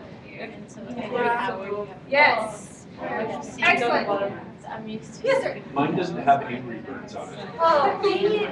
Yeah, how, Sorry. can I download that? I just got a big like note put on my desk. I'm not allowed students to download apps that are not pre-approved by the School of Education. All right, folks, here we go. Although Chelsea sent it to me, I'll have to forward it to all of you. There's an awesome little like blog out right now about what you can teach kids with Angry Birds. Really? Yeah, it's pretty awesome. Far beyond parabolas. It's really quite extraordinary. All right, so here's what we're doing, folks, for the last 40 minutes that we have together. We're going to start by using the 3D Brain app on your iPad. We're going to do a little bit of exploring of the brain. Let me model for a minute. Okay, this app is free download. If any of you want it, it'll go on your iPhone, your iPod Touch, your iPad, or any Android device. So here's what we're doing. You're going to find the 3D Brain app, which on mine is more difficult than on yours. And I'm going to give you a copy. This is a hard copy. You're welcome to use the online version if you prefer, of the Human Brain Study Guide. Okay? The first section of terms on here that says online, that's what we're looking at right now. We just basically want to know what the major structures of the brain are for. Okay? So what you're going to do when you open up the app, it looks like this. Let's do a little practice with it. You can turn your brain. It looks squishy. Yep. Squishy. It's like you're petting the brain. You can turn it upside down if you want to. Pretty brain. Okay. That's great. Folks, I know you're so excited to use the iPad. Focus here, people. All right. Ready? For those of you who don't know the motions, you can make it bigger. You can make it smaller. Okay? So swipe out with 2 fingers to make it bigger and to make it smaller. All right, so that's how you use just kind of the general features. Now, let's get into how you find what you need, folks. So, hey, Chelsea, you got stuff. You're going to be here. I'm going to use you as a TA. You know that. Well, you already do as it is. All right, folks, here's what you're going to do. I'm going to have you divide and conquer the terms that are on the study guide. So at your tables, or you can even form alliances or whatever you want to do, decide which parts of the brain you're going to define for us, and then find those on here. So here's how you do it. Over on the right, there's a little icon that says structures underneath it. So you're going to click on that, and it opens up a list of brain structures. Okay? So I will model for you. The first term on your study guide is frontal lobes. So I'm going to go down here to frontal lobe, open that up, and it's going to actually show me now in color. Everybody see this?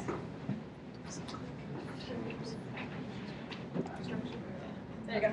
So it shows me in color the frontal lobes of the brain so that I can see where they are. Okay? And I can turn that as much as I want to kind of see where they are. Now, that'll give me location. What I also want is the major function of that part of the brain. So just kind of try to condense it down. So what you do is you go to the T there that says info underneath it. Open that up and it tells you about that part of the brain. Okay? So the frontal lobes, it says, are part of the cerebral cortex. Okay, blah, blah, blah. The cerebral cortex is the gray matter. So when you look at a brain, all the stuff you can see out here is the cerebral cortex, or the gray matter. It's only about that thick. About 1/4 of an inch thick or so is the cerebral cortex. And that's the part that does all of your thinking. Okay? Everything underneath it is kind of support tissue and stuff. Okay? All right, so I don't care about that. Then it says, the frontal lobes are the main site of so-called higher cognitive functions. So on my study guide, I would write down higher cognitive function. Okay? So that's what I want you to do is just go through each part of the brain and write down just the basic, like this is the main thing it does. Right? So decide who your teammates are. Divide up the study guide, just the part that says online, and then get to work. I'd like to see us finish this in 13 minutes. Not you.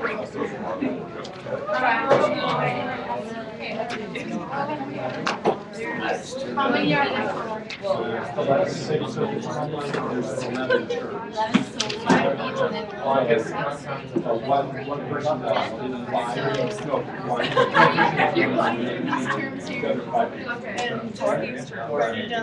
Because there's 11 terms.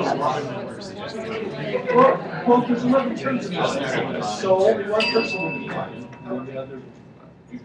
I just can't handle it. Amygdala.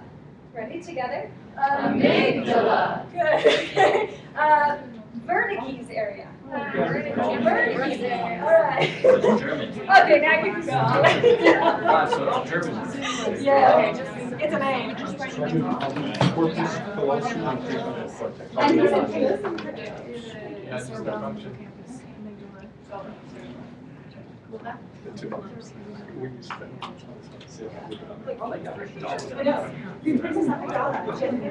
Emotional response.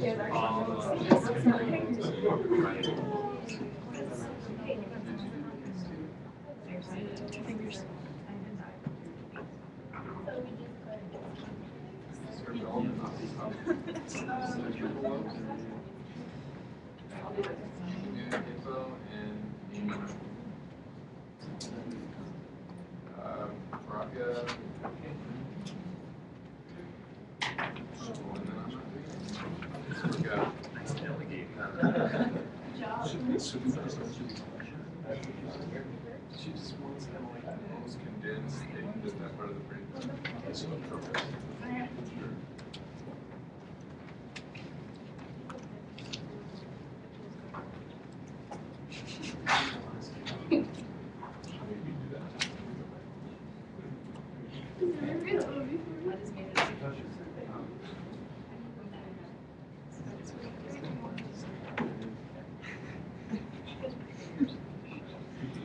What did I do?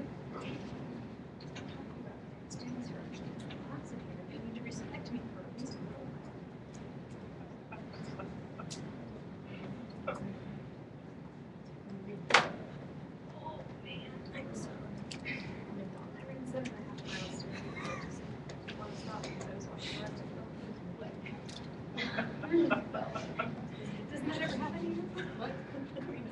Yeah. I had to do 3 episodes. Each episode takes just over 20. I did just over 60 minutes. So, not so sure. I was going just no, Mike has suggested that I do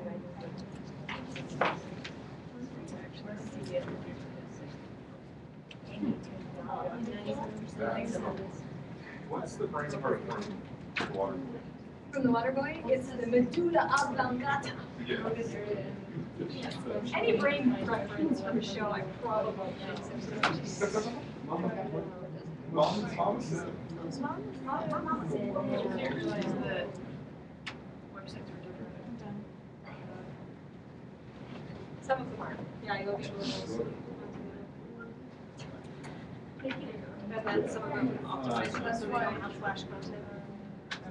Which is what I wanted to do with my site like semester. So that's why. I was back. Just put emotion. Yeah, just do that. That's why emotions. Yeah.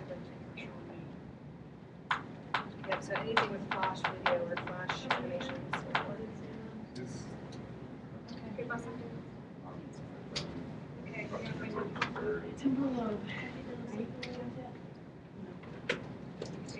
Oh. Okay. Perception. Face and object recognition.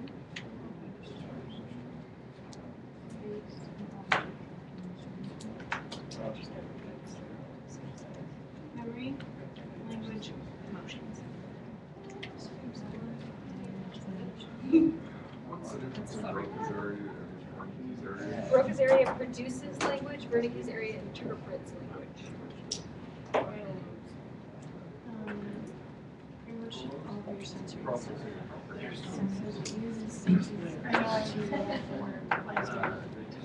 picture yourself or just to process information because your senses to regulate emotion through and fear.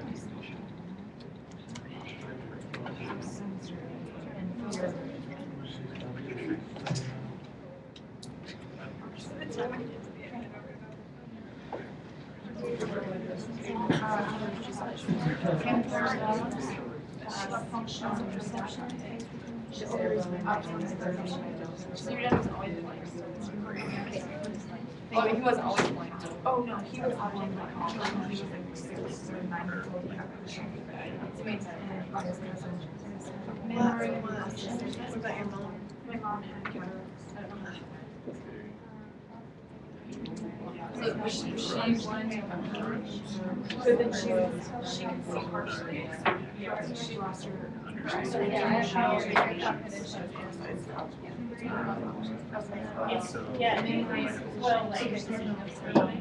Emotional lectures and regulates motor behavior.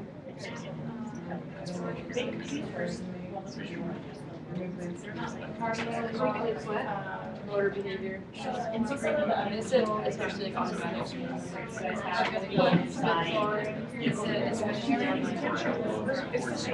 Automatic movements. Ow, that hurts. And then the hippocampus. Hold on here. Okay.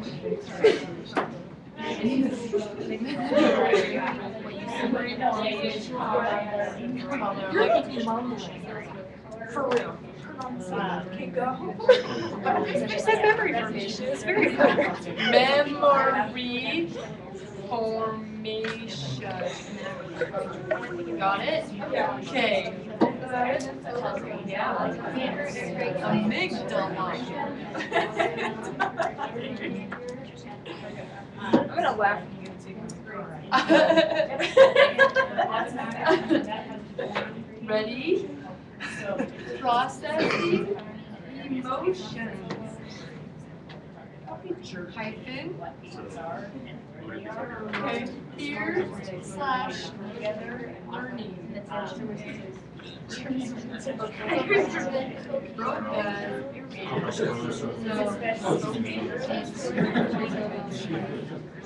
I wouldn't even write that down.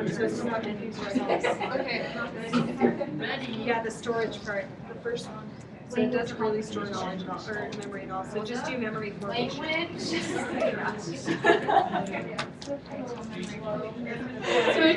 wasn't using Wernicke's area, so I can comprehend what you're saying. There you go. But apparently she has difficulty using her Broca's area because she mumbles. No.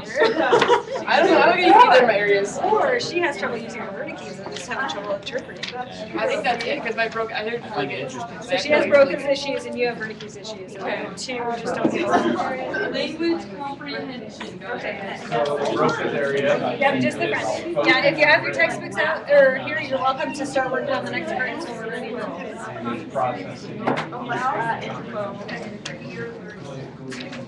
Info. Is it the same one?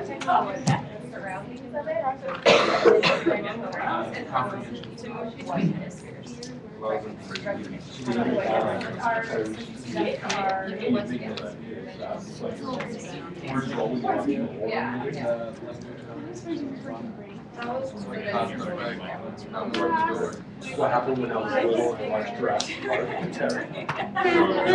Who's mumbling now? Be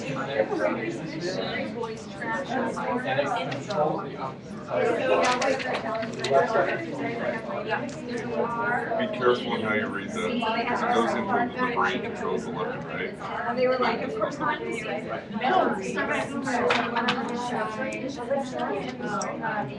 I was like, yeah, Right information. I'm like, counting parentheses, memories. 40 seconds. Like, I was waiting for it. I was like, please close the parentheses. It's actually more now.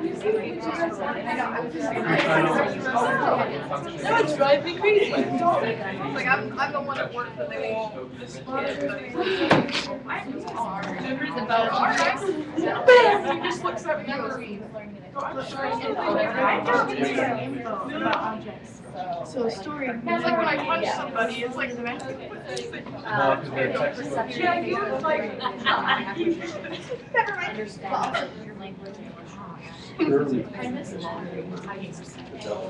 You know, you can leave our table right now. I started.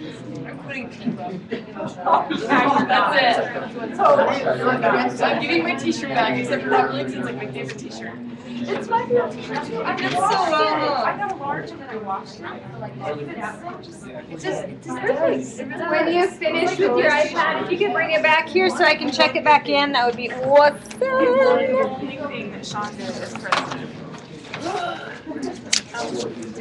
Okay, what's your number? 22. 22. 23. So, our goal? Just hit the button at the top. Yeah. Not letting you turn yours in or something? I know. Where your phone? 19? Have to wait until you like put it in. There we go. 18. 18. That's pretty fun. Okay. Oh, it's so true though. How's it going? Yeah? Awesome. I think I had number 8. It's on the back. I had number 8. Awesome. I had number 8. Am I? Yeah, it's a good guess. Mine says 24, but that's not the spot that it was in. Okay, let's make sure it gets back in 24. I don't know how to do that. It's like 20. I think mine was 29. I don't have an Okay. Yeah. I'm so mean to you. 24.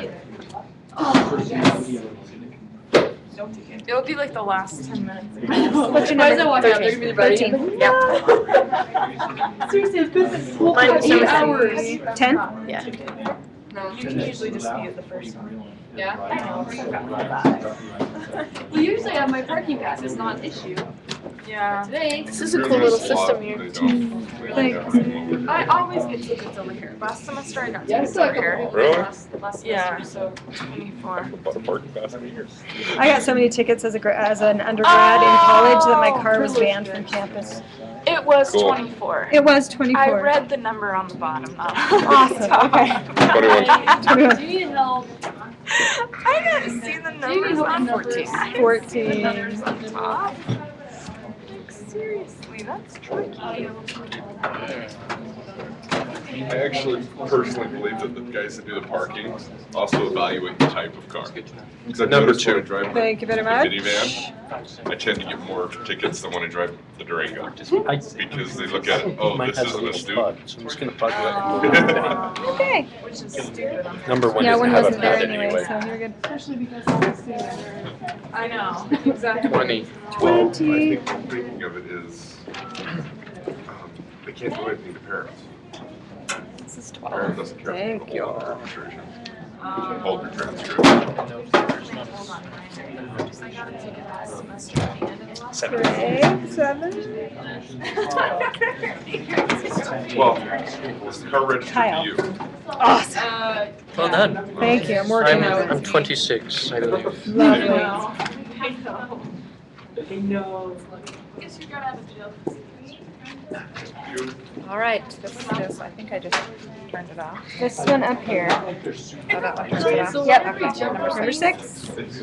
What? Huh? Oh. Do I need to plug it in again? Yes, that'd be great. I don't know what that is. 17. Okay. Sarah. Our fundraiser. That end. Our Sarah, have you seen Chuck? I have. This semester Is worth Just so you can see Sarah Walker. Or groups for her. I usually do it in like elementary schools and high schools. When I went to San Antonio when my grandson was born, my daughter and her husband have those series, so they got me hooked on it. Nice. So I love it now. Yes. All right, Patrick, you still have number 9? I have A. Oh, yes, that's Yes, 9. excellent. And Keon, 16. Lovely. You have the power. Woohoo! Yeah. Okay, I'm over English. If you want to donate $1 we have the cards, the American Heart, all the money goes to American Heart Association. And we're gonna put the cards hopefully on that wall where, like, by Jamba is, but where the fake rooms are. All right. All right, we're going to do a little bit of what's called whole brain teaching. Okay? You'll be reading about this in a little bit. So let me show you kind of where we are as far as the modules go online. All right? Looking at, I'm going to skip ahead a little to make sure we have time for it. Looking at our assignments, I've got a big long list here of the stuff that I'm hoping you can get in by the 31st. Okay, so if you're needing to play catch up, this is all the stuff that needs to be in by the 31st, all the way to that. Okay? This is the stuff that we're doing this week. Notice that I'm taking off exam 1. I'm going to push that back another week. I'd like us to have a little bit more time to talk about some things and stuff. So that'll be on Canvas starting after class next week. Okay? All right, so you're going to finish up this human brain study guide. Shouldn't take you very long. What you'll do, come to Module 3. There's an introduction there. This is page 1. You've already done this, where it says the G2C online stuff. That's what we just did in class, okay? Then there are a few pages in the textbook, and the only time all semester, it's the same in all versions of the text except for this. All right. Then I've got another website here to give you some information. So there's a few more terms kind of at the bottom of the page and onto the back that I kind of defined for you through here, like long-term potentiation. Good luck looking that up online. The definitions are ridiculous that you find online. So I gave that to you right here. Okay. So that should get you through most of the study guide. Click to the next page, and it'll give you a few more. These are actual teaching strategies and theories that have been derived from this stuff that we know about the brain. Okay? So we're going to be doing some whole brain teaching right here, and then there's a video that you can watch as well. But the basic idea with whole brain teaching is that you need to use multiple senses and multiple intelligences, basically, to learn information better. So here's what we're going to do. I'm going to say class, and you're going to say yes. Okay, ready? Let's practice. Class? Yes. Ready? And you say okay. So ready? Okay. I know, we get our cheerleader fingers. Okay. All right. So I'm going to show you what we're going to do. Then we'll do the call out, and I'll have you actually do it. So let's start by getting your hands up. You move. And I want you to grab your cerebella for everything you've got. All right. There we go. We found our cerebella. What are the cerebella in charge of? Cerebellum on your motor movements. Okay, the major thing here is automatic motor movements.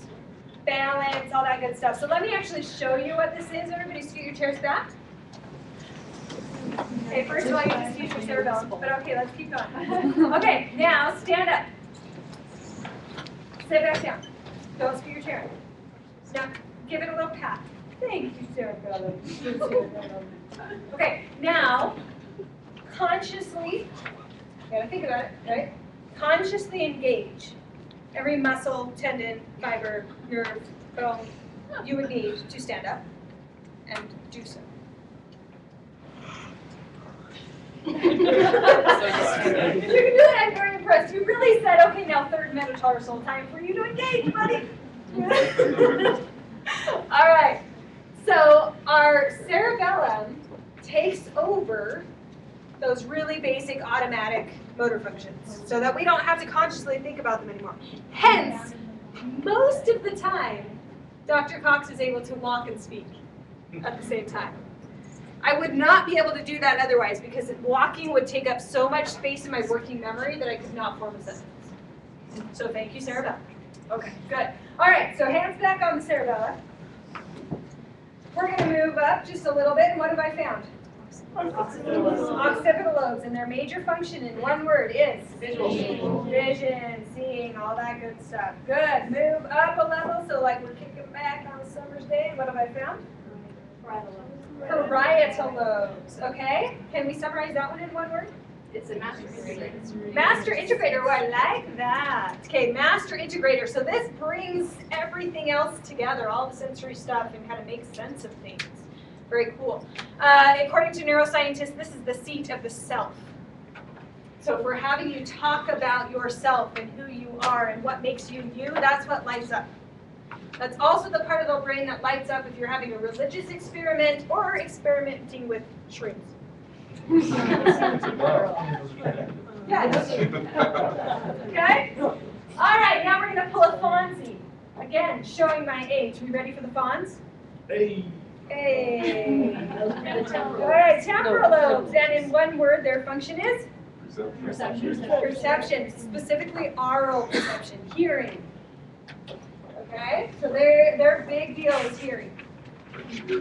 Hence, Wernicke's area is on there, right? Hearing and interpreting language. Okay, so let's turn our fingers into drills.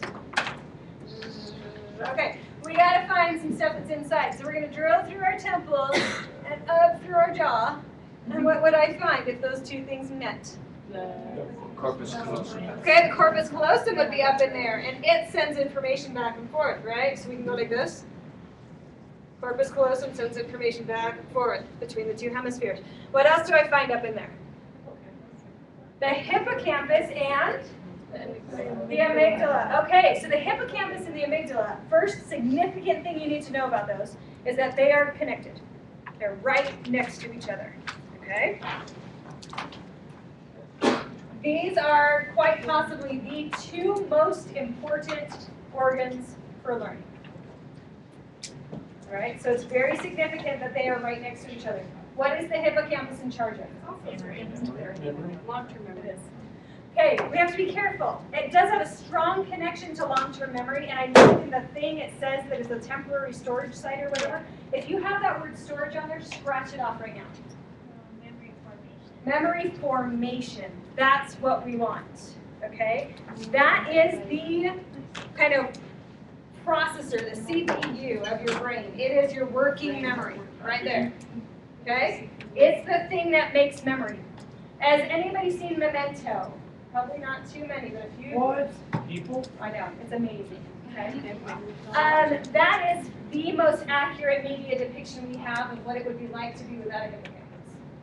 So that's his disorder. He doesn't have functional hippocampus. Memento.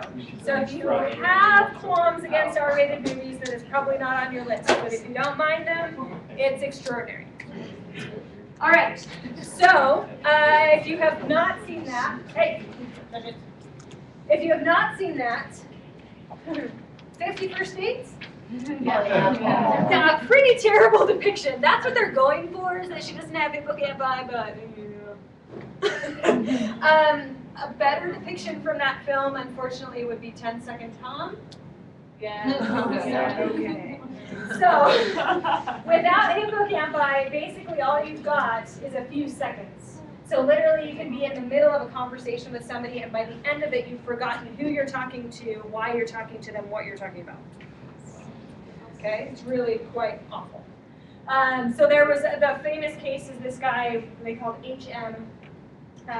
His hippocampi were removed during the era of let's remove stuff because he was having seizures. So they took those out. And so he was perpetually like in his early 20s, he thought. So without your hippocampi, you still have your long-term memory. You remember all your old stuff, but you can't make any new memories. Right? You do Alzheimer's? Yeah, the hippocampi are the first thing to go when somebody gets Alzheimer's. Okay? Yeah. So that's why they remember like, oh, you're my wife. No, I'm your child. They remember old stuff. Yeah. Okay? So, HM, here's the cool thing. This is where we really start to care about the amygdala being connected to the hippocampus like that. Okay? The amygdala is in charge of what? Emotion. So emotion and memory, think that's a coincidence? Yeah. Okay, so big, huge lesson for us as teachers. Hello. Okay, so HM, what happened to him, the researchers experimented on him for the next 70 years because he lived until he was old. Just passed away a couple years ago. And they would walk up to him, HM, have you ever met us before? No, I've never seen you before. course, he'd seen them a couple hours ago or the day before, whatever, but he'd never met them. And one of the researchers started wearing a shock ring. Okay, so HM would go down the line, oh, it's so nice to meet you, shake their hands, get shocked by this particular researcher. And after a few times of doing this, now remember, he can't make new memories. He would get to this researcher and withdraw. He would not shake that researcher's hand. He was afraid of the researcher and he couldn't figure out why. He had no conscious reason. It bypassed the memory function and went straight to emotional function. Yes, sir. So he created emotional memories of this person with no conscious declarative knowledge of who or what. Did the same thing happen with positive emotion? Yes. Yeah. So, Okay. Very strong, very strong positive emotions. Yeah. Isn't that fascinating? Okay. So in a few weeks, we're going to start talking about classical conditioning of reactions to things and how kids can start to love and hate subjects very quickly based on experiences they've had in our classrooms. And the amygdala plays a very strong role in that. If we have negative emotion associated with the subject, then all memories that go along with that subject start to be colored by that emotion. Okay, so it's really cool. All right, sorry. So we had, when we drilled through, we found our corpus callosum, we found our amygdala, and we found our hippocampus. Okay? Now, we're going to do the Vulcan mind meld. All right, what have I found here? Back here is Wernicke's area and Broca's area. Okay? Wernicke's interprets language. Broca's produces language. That's what lets you speak. It's a little dot on your frontal lobes. Wait, say that again? So Wernicke's interprets language. Broca's produces it. So people who have damaged their Broca's area speak nonsense, or they can't get words out. Okay? So like my sister-in-law fell off a horse, she had what's called Broca's aphasia, so she'd be thinking all these things, but she couldn't get the words out at all, and it was so frustrating. Yeah. Is it on both sides or just the left side? Typically, it's just on the left. Oh, I did it on the wrong side, didn't I? Yeah, typically it's on the left. It can be on the right. In a few individuals, it's typically on the left. Good question. Does that have anything to do with like stuttering? It can, yeah, that can be a site. There can be physiological reasons for stuttering as well, so it just kind of depends, and psychological ones. You said occasionally it's on both sides? What No, happens if- occasionally it's on the right instead of on the left. Oh, is there a difference if it's on the right? No, it doesn't seem to be. Yeah. It's just biological. Just an anomaly. Yeah. Yeah, that's crazy cool. And just in case you care, people who speak visual languages like ASL use the same centers of their brain, but they will bring in the visual center as well. So they'll connect to the visual centers of the brain, but they'll still use Broca's and Wernicke's areas to interpret and to produce their language. Kind of cool. Yeah. Do autistic children have an issue with that? Because I know communication is different. Autism unfortunately is all over the place. So sometimes they will, sometimes they won't. Yeah, not consistently. All right, so let's go back to the very beginning, okay? Cerebellum is in charge of basic motor skills. All right, move up. We have occipital lobes, sighter vision. Good. Moving up. Parietal lobes in charge of self and integration.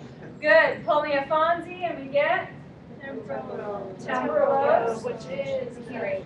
Okay, oral perception in particular. All right, drill through. We find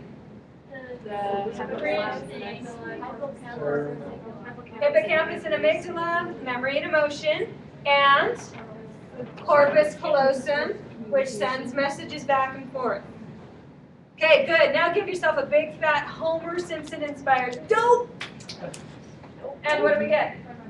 Frontal lobes, which are in charge of higher cognitive function. And in particular now, because we heard ourselves, what's up here?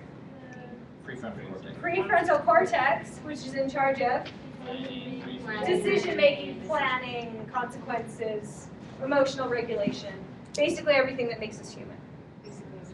Okay. Yeah. Right. So here we go. Now we do kind of finale of whole brain teaching, which is you're going to use those motions that we just went through to teach each other what we just did. So I'm going to say, class. Yes. Ready? Okay. Turn to your friends. Okay. That's good.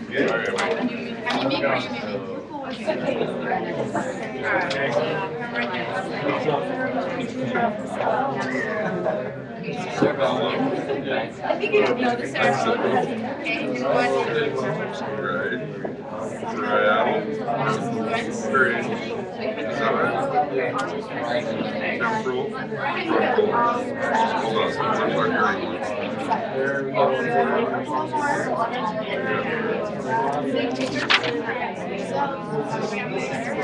Let's hear it.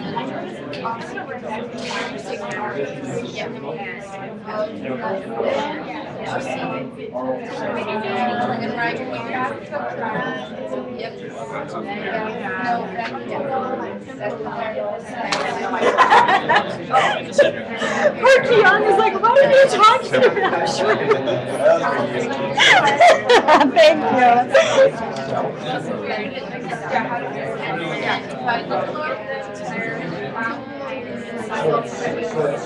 Professor Cox? Yes.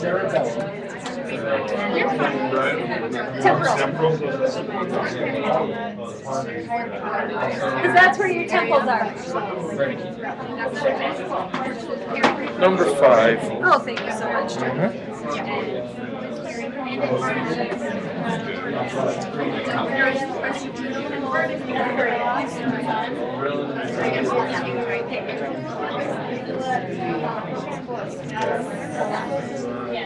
Between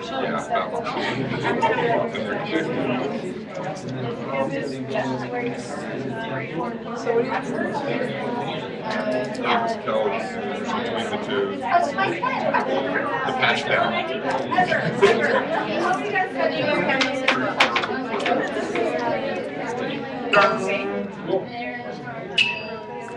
Yes. All right, so that's something to definitely utilize as you're studying. I may or may not ask you questions about functions of the brain. That's a cue to get used to, people. Okay, you got it? All right, now, I'm going to finish this up with a few things to think about. And we'll come back next time and we'll finish up with this brain stuff, and then we'll move into kind of some theories about cognitive development and its implications. So here we go. First of all, here we've been, really oversimplifying what the brain does and what different parts of the brain do. But the number one thing we need to understand is this whole thing about 10% of our brains being all that we use is a bunch of bull crap, okay? We use all of our brain all the time, and no one part of the brain does anything by itself. So when you see those like fMRI images where it has like a little light in one spot on the brain, what they actually do, the whole brain lights up, and then there's a particular area that's particularly hot, right? So they filter out all of the ambient energy and just show where it's particularly hot. So the message behind that is the whole brain is working together with one part of it kind of being in charge. So the phrase that we use to describe that is most heavily recruited. So we're gonna go to football. You good with that? All right, football, here we go.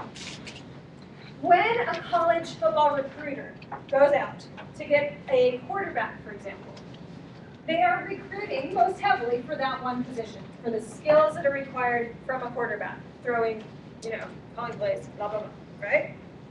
However, they're also looking for somebody that can participate as an active member of the full team. That quarterback may have to run.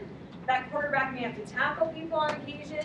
That quarterback may not be all that great and end up holding for the punter, right? There are all these possibilities.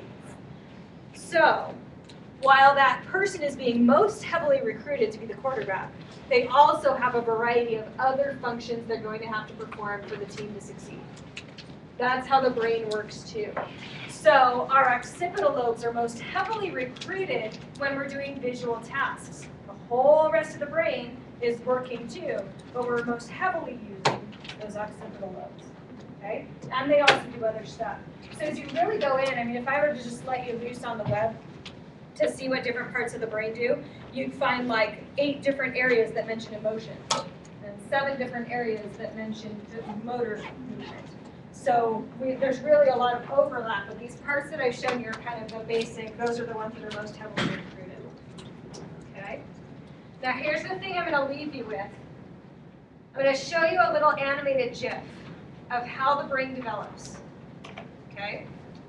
I want you to watch it carefully a few times and think about, now that you know what each part of the brain means, what this means for us as teachers, especially in secondary education.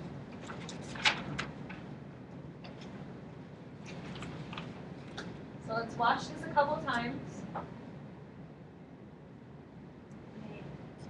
Specifically, let's focus on this one. As it's turning blue and purple, that means that it's fully developed, fully connected to the rest of the brain, functioning as an adult's brain does. Purple is the strongest, that means there are the most connections now.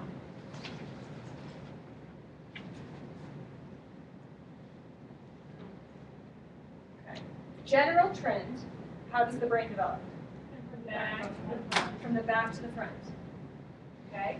That makes sense. You think about a baby, right? They can see stuff, they can hear things, but not yet really interpreting or producing anything. Motor movement is starting to be developed. Within the first couple of years, they can produce language, they can move around fairly stably. They see things and know, okay, that's mom, now I know that that's mom. Yeah, what's lacking in a 15-year-old? Frontal lobes, especially prefrontal cortex. So looking at that list of things that the prefrontal cortex does. Did we now? Yeah. Do you have a little bit better insight into why teenagers act the way they do? Why they think they're invincible. Yeah. Okay. So think about. Do you think a teenager's amygdala is functioning? Yes. Sure. Yeah. Okay. Yeah, quite a bit. Exactly. Amygdala, no problem. Prefrontal cortex, which is in charge of emotional regulation. Not so much. Right. Consideration of consequences. Not so much. Planning for the future. So much. Higher order thinking skills. We're starting to get there. They're starting to get there. They are starting to get there if and only if we are pushing them to get there. These parts of the brain are only developed if they're challenged to be developed. So I said those are the parts that make us human? Yeah. There are some people who don't develop them. Yes, yes. You don't use it, you lose it. They've That's how the developed brain enough works. To think that it'll be fun to tie a ski rope to the back of the car and Right. the skateboard. Yeah.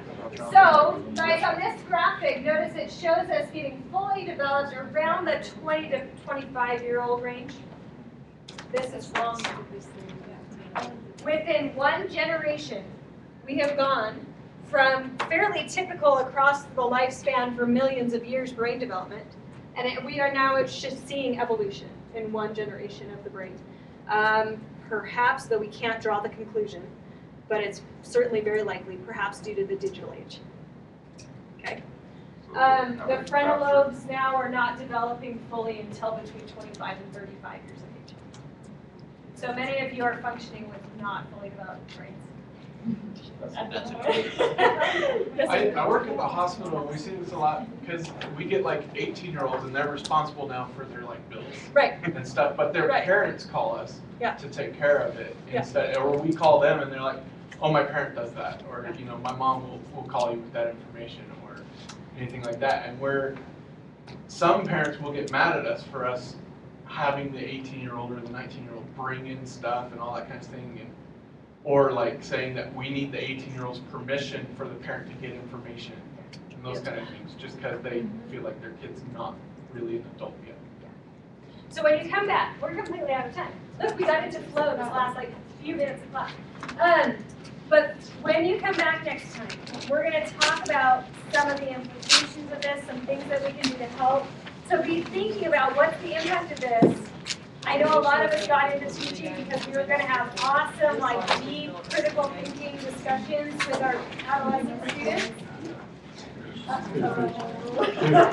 Okay, so we're going to have to do some work to get them there, is what I'm saying. And if you think back to self-regulation and metacognition, we're going to have to help them. We can't do it on their own. Okay? All right, so enjoy the weekend with all of your homework, and I'll see you later.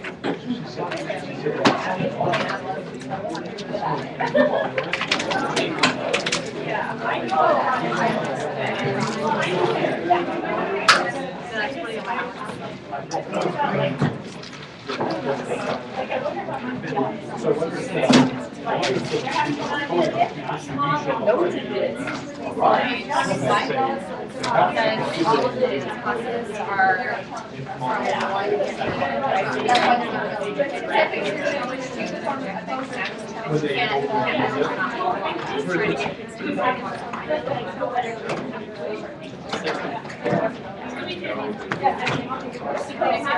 Yeah, there's like social dance. Yes, ma'am. Unless I'm wrong, what is that? I hope you're trying coffee, and I'm gonna go. Just write it down to the side. That's fine. So one of my Navy things, so I'm talking to this Army guy who believed like every crazy thing you could possibly believe in. I'm like, awesome. I was like, how could you believe this stuff? He's like, well, the experience like I have, through chemical interactions, He's like, you'd believe too. I'm like, Yeah. Drugs can do some cool stuff to your brain, completely convince you of like alternate realities. It's pretty awesome. in every single moment. That's awesome. So I sent you an email. I don't know if you ever got it. I sent it yesterday. Okay. So if you didn't check it, it's totally fine. Weird. Anyway, basically, it's just saying that I'm splitting up my hours between several different schools. Okay. Based on schedule. Do you want me to get a approval form signed for each school? Not really. Okay. Yeah, just do the primary one. Okay. Sounds good. Sounds good. No, that's all on video, so I forgot to turn it off. Are we going to get our study guides back? Yes, definitely. You'll get them back.